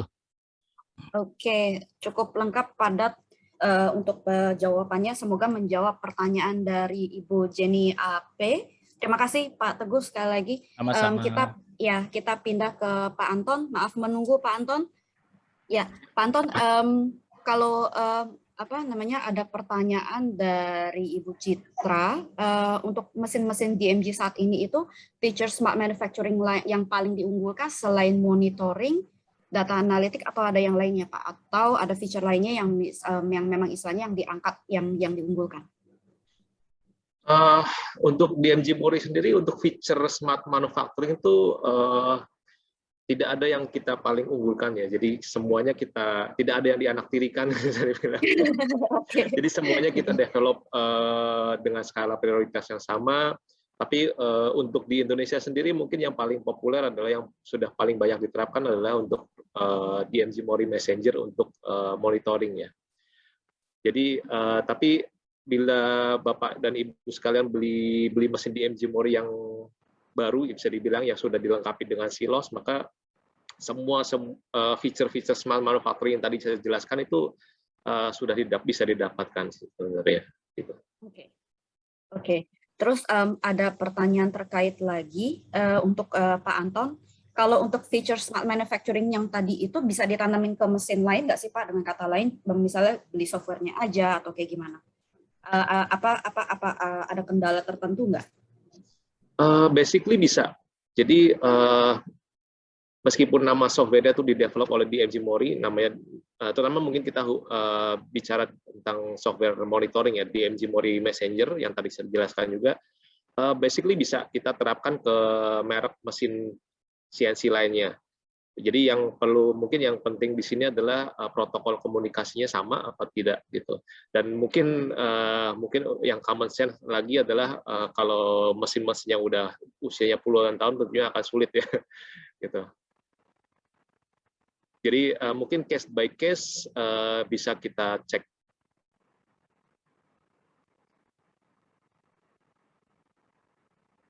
Baik, terima kasih untuk jawabannya Pak Anton. Tadi itu pertanyaan dari Ibu Yulia. Oke, kita berangkat lagi ke pertanyaan berikutnya. Tapi pertanyaan berikutnya ini untuk balik lagi untuk Pak Edi. Baik, terima kasih Pak Anton. Kita berkunjung lagi ke Pak Edi. Pak Edi, ada pertanyaan dari Pak Robert Manik. Digitalisasi itu kan sekarang udah mulai ada. Apakah itu tidak mematikan supplier kecil di Chandra Asri? Pak, pertanyaan tersebut dari Robert Manik, PT Sarana Sukses Sejahtera Tama. Silakan Pak Edi. Iya, baik. Tidak mematikan ya. Justru kita itu meningkatkan kompetensi daripada supplier itu sendiri, sehingga mereka juga akan bergerak menyesuaikan apa yang menjadi rekrutmen daripada Chandra Asri. Memang ada perlu waktu untuk mereka, tetapi kami tidak pernah namanya akan kita mengembangkan, kita sebut namanya CSV, jadi creating share value. Jadi bagaimana para kawan-kawan semua dapat mensupport aktivitas dari Chandra Asri, produk-produknya dibuat dapat mensupport kami semua. Dan juga kami kembangkan juga di sana, kami itu fokus ya. Jadi di Chandra Asri itu hanya fokus untuk di produksinya saja. Jadi produksinya saja. Jadi supporting yang lain itu dilakukan oleh pihak luar. Jadi lebih banyak ke pihak ketiga, seperti halnya misalnya logistik, kemudian logistik untuk barang jadi, bahan baku, terus kemudian juga terkait dengan kantin, kemudian juga mobil, driver, segala macam itu rata-rata tuh dari Cilegon semua. Jadi justru kita ingin menghidupkan semua tuh equal. Makanya kita memiliki suatu model core values daripada corporate, kita sebut namanya I-Star. Jadi salah satunya adalah respect. Jadi kami akan memvalue semua, tidak hanya bukan customer saja, tapi juga adalah supplier. Kemudian juga tergantung people yang bekerja di tempat kami. Kemudian dan community. Nah itu adalah kunci daripada kami memperlakukan supplier. Aman, itu nggak ada impact. Pokoknya penting harganya kompetitif, itu beres. Harga kompetitif, service-nya juga bagus ya Pak ya? Bagus, ya aman ya. Oke, kalau gitu. Terima kasih Pak Edi. Semoga tadi Pak Robert Manik jawaban dari Pak Edi cukup menjawab. Jadi tidak ada supplier-supplier kecil di Chandra Asri yang terugikan dengan adanya digitalisasi ini. Malah sebenarnya mereka di-push untuk sebenarnya performing ketika pada saat ada transforming, ya kan ya Pak ya? Istilahnya gitu ya. Dan digitalization itu menjadi contactless. Jadi kita nggak ada komunikasi secara langsung. Tadi yang disebutkan Pak Teguh tadi, ya kita nggak ada kontak. Jadi mereka udah online mereka. Gitu. Oke. Selanjutnya ada pertanyaan dari Pak Zariansyah Ari untuk Pak Edi lagi. Bagaimana sih caranya menjaga konsistensi people terhadap transformasi digital ini? Kasusnya gimana Pak kalau di CAP? Oke, pertama corporate itu harus punya values dulu yang harus diimani ya sama-sama. Karena kita punya mission and vision. Nah, missionnya itu tentu harus dilakukan sama-sama. Kalau Chandra Asri namanya I-Star. I-Star tadi disebutkan itu ada integrity, safety, teamwork, accountability, respect. Nah, jadi 5 points ini kita jabarkan, kita terjemahkan, dan kita sosialisasikan setiap insan Chandra Asri, mulai dari top, middle, sampai bawah. Jadi clear, messaging-nya clear, kemudian juga RR-nya juga clear. Jadi role and responsibility juga sangat clear. KPI juga sangat clear juga, di masing-masing personal KPI-nya juga terintegrasi dari atas sampai bawah. Terus corporate-nya juga memiliki yearly targetnya juga jelas juga. Jadi sekiranya semuanya itu jelas, ya mestinya yang kami alami selama ini tidak begitu banyak hambatan ya. Yang menjadi hambatan karena orangnya itu bagus-bagus, jadi biasanya di searching banyak orang. Nah itu menjadi kita didik dengan segala hal ya, nanti jadi biasanya diincar tuh sama kawan-kawan yang lain. Oke. Habis itu judulnya ntar jadi lulusan Chandra Asri gitu ya Pak ya? Itu banyak itu. Di Middle East itu rata-rata industri refinery, petrochemicalnya rata-rata Indonesia. Itu lulusannya petrokimia Indonesia itu ya. Oke. Oke, berarti tidak mesti harus berkarir di Chandra Asri. Jadi mereka juga kalau sudah memang ini ya yang ada major ya mereka berkompetisi secara internasional. Jadi bukan yang diekspor tenaga non skill tapi juga skill labor gitu yang ke sana. Kira-kira gitu. Oke. Kalau melihat baik Pak Edi, makasih untuk jawabannya. Tapi kayaknya saya pengen gangguin Pak Teguh nih. Kalau menurut dari Pak Teguh sendiri gimana? Ada tanggapan kah Pak Teguh untuk konsistensi people terhadap transformasi digital ini? Ya kembali lagi konsistensi itu bisa dilakukan bila mana perusahaannya juga konsisten gitu ya. Artinya bahwa lajunya sepakat sama. Tapi kalau tidak ada ya semuanya itu reward and punishment seperti itu ya. Selama ada reward, selama mereka di reward, tentunya mereka akan konsisten terus. Demikian juga dari sisi manajemen. Karena tadi kan 80% kesuksesan itu bila mana match antara keinginan top manajemen gitu ya dengan apa yang diusulkan dari bottom up gitu. Jadi ini aspirasi yang di bawah dan yang di atas sama gitu ya. Dan itu akan bisa sukses. Dan itu harus dilakukan secara kontinu, berkelanjutan. Seperti tadi contohnya Chandra Asri kan mulai dari tahun 2012 ya Pak Edi ya kalau nggak salah ya. Jadi itu panjang banget ceritanya. Itu menunjukkan konsistensi perusahaan untuk going through digitals gitu ya. Ada perusahaan yang baru setahun 2 tahun udah mutung gitu ya manajemennya. Udah nih ngeluarin duit terus nggak hasil-hasil baru 2 tahun ya sudah 2 tahun gitu ya. Padahal 2 tahun itu masih dalam proses mestinya kan gitu. Dan itu kembali lagi. Seperti itu pasti akan fail. Tapi kalau konsisten dan kembali lagi kalau kita ngomongnya ini for the long term untuk sustainability company gitu ya, ya tentunya akan dilakukan secara konsisten juga. Jadi kalau ditanya bagaimana supaya terus sustain ya tentunya harus continue, harus dari atas juga jalan, komitmennya sementara dari bottom up juga terus giat melakukan hal tersebut gitu ya, dan ini akan ketemu di tengah-tengah untuk mengatakan bahwa iya ini memang perlunya korporasi untuk mentransformasikan digital proses bisnisnya, proses produksinya, segala macam proses penjualannya, proses supply chain manajemennya, proses R&D-nya. Ini kan banyak banget gitu ya komponen-komponen yang bisa digitalisasikan, bisa ditransformasikan secara digital gitu dari kondisi yang ada saat ini. Nah, tentunya kalau kita melihat bagaimana bisa konsisten satu perusahaan, itu selalu perusahaan itu melihat ke hasil, interim result gitu ya. Interim result yang pertama dilihat, oh bagus, oh iya ini improve, oh iya ini apa namanya bisa mengurangi kegagalan misalkan. Interim report pertama ngomongin oke, mereka akan lanjutkan ke interim kedua. Dan ini berkelanjutan terus. Jadi improvement demi improvement itu terukur dan terukurnya tidak kualitatif gitu. Oh ya kelihatannya bagus nih, tapi kuantitatifnya enggak, repot kan. Nah ini harus kuantitatif, dikuantifisir semaksimal mungkin bahwa improvement demi improvement, tahapan demi tahapan yang dilakukan itu menunjukkan hasil yang memang menuju ke arah perbaikan gitu atau ke arah yang lebih efisien, lebih produktif dan segala macam. Ini yang harus dilakukan. Jadi selain tadi konsistensi juga ada KPI yang jelas, target yang jelas. Dengan demikian kita semua bisa menikmati atau dari perusahaan sendirilah, dari mulai dari karyawan, manajemen, eksekutif segala macam, shareholder, stakeholder, dan itu tadi yang dibilang Pak Edi, lingkungannya juga gitu ya, stakeholdernya semua merasakan bahwa iya, saya terbantu banget nih dengan digitalisasi yang sedang dilakukan oleh perusahaan tersebut. Gitu. Oke, terima kasih sekali Pak Teguh untuk jawabannya. Sekarang kita pindah ke Pak Anton. Dari Pak Anton mau memberikan mungkin masukan atau input untuk Untuk kalau gimana sih caranya menjaga konsistensi people terhadap transformasi digital ini? Apakah ada yang mau disampaikan?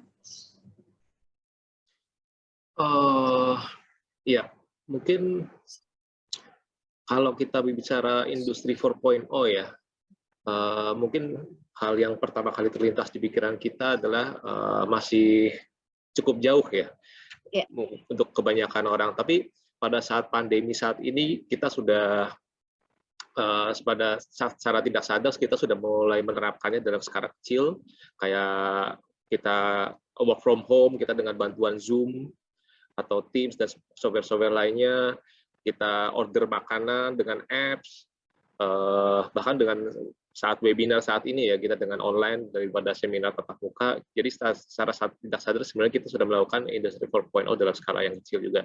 Dan untuk DMG Mori sendiri di Indonesia ya, terutama dalam beberapa tahun ini sudah mulai banyak customer yang mulai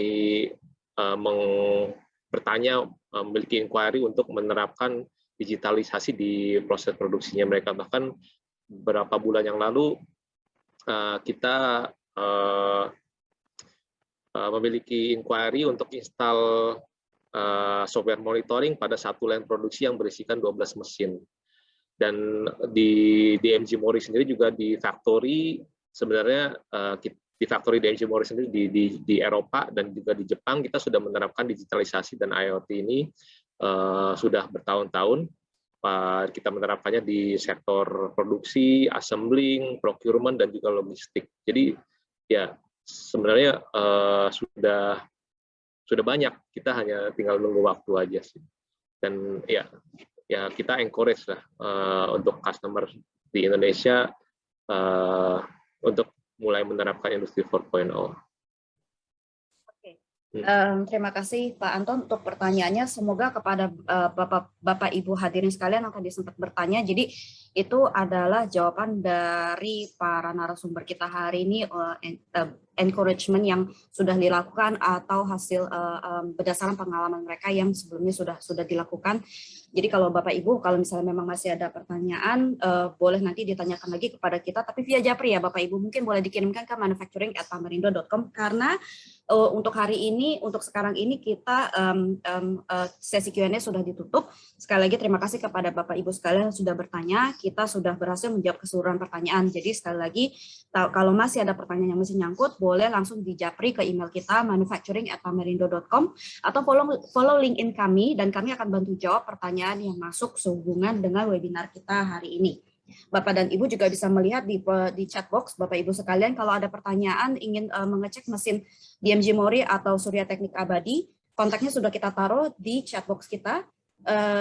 Ada office number-nya, ada mobile-nya, ada email-nya yang bisa dikontak untuk diganggu supaya Bapak dan Ibu bisa memenuhi kebutuhan pabrikan Bapak Ibu sekalian. Sebelum kita tutup dengan acara hari ini, mungkin boleh mungkin dari para narasumber kita hari ini dapat memberikan closing statement singkat aja sebelum benar kita akhiri dengan kesimpulan untuk webinar hari ini. Mungkin boleh dimulai dari Pak Teguh dulu. Silakan Pak Teguh.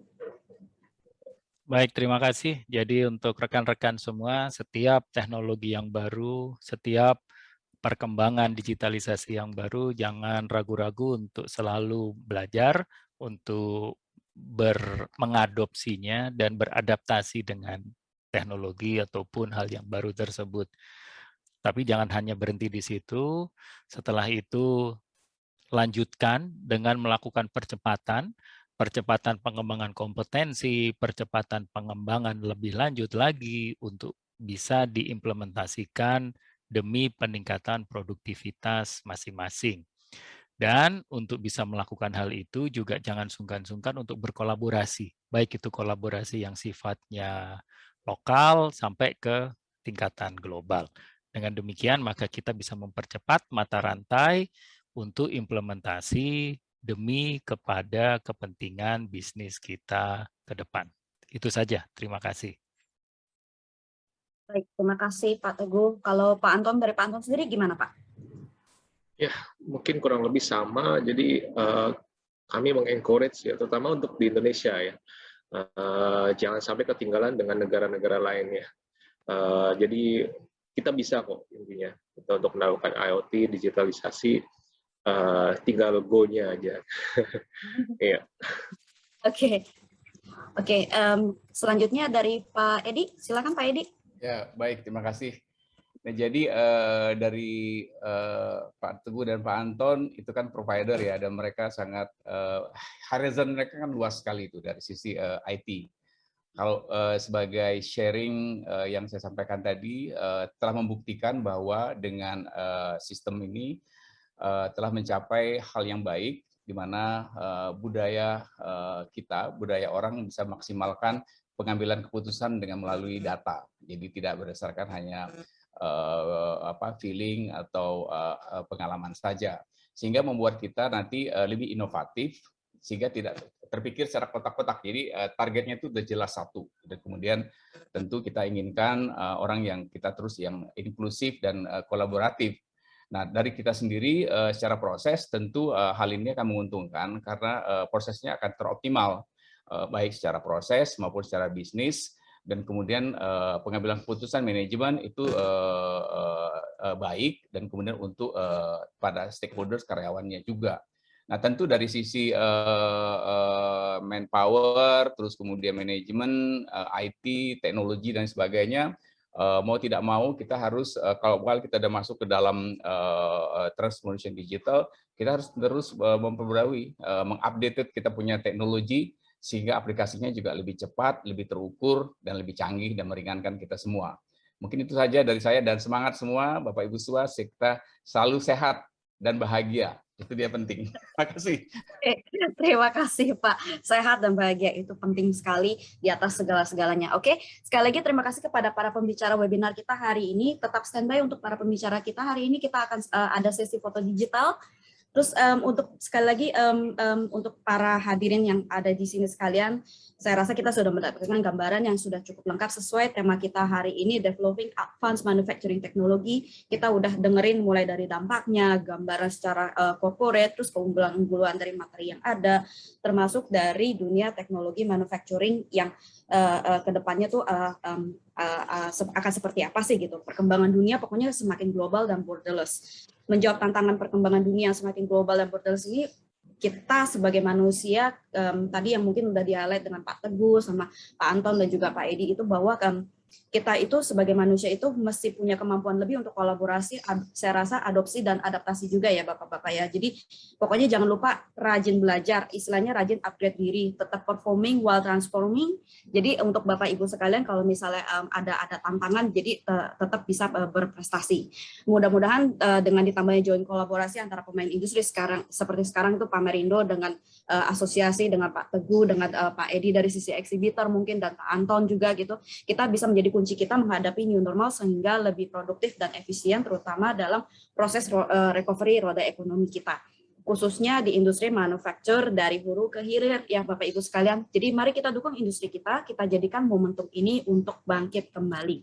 Terima kasih kami sampaikan juga sekali lagi untuk kehadiran teman-teman media dan juga teman-teman hadirin sekalian yang sudah menyempatkan diri di siang ini, dan pastinya juga untuk para narasumber hari ini yang sudah bersedia berbagi ilmu dan informasi yang diberikan di webinar kita siang ini. Semoga dapat memberikan inspirasi ekstra bagi Bapak Ibu sekalian. Untuk Bapak Ibu sekalian, sekali lagi apabila ada pertanyaan, mohon agar dapat mengunjungi www.manufacturingindonesia.com. Jangan lupa kami ada pameran hybrid yang akan diselenggarakan pada tanggal 1 sampai 4 Desember 2021 nanti. Sebelum saya tutup, mungkin boleh kepada teman-teman dari host, boleh bantu untuk foto digital. Ya, silakan. Sudah siap? Pak Rian atau Ibu Lydia? Baik, dimulai. Oke. Silakan. Tolong dibantu. Dari 1, 2, 3. Oke, sudah. Baik, satu lagi. Boleh. 1, 2, 3. Oke. Baik, terima kasih. Sekali lagi saya Kartina Lidiawati pamit undur diri dulu. Maaf kata kalau misalnya ada yang salah, memang gitu maksudnya. Oke, selamat makan siang. Sampai jumpa di aktivitas Manufacturing Indonesia selanjutnya. Semuanya. Selamat siang. Terima kasih Bapak-Bapak, Pak Teguh, Mas Anton, Pak Edi, Pak Pak Anton. Edi, Thank semuanya. you. Bu Vega, Izin Pak live Niko. dulu ya. Ya, Yuk. terima kasih Pak Teguh, terima kasih. Sama-sama. Ya. Ya, terima kasih Pak Anton. Ya, Pak Edi, terima kasih. Baik, kita putar video 2019 Manufacturing Indonesia dan DMG Mori.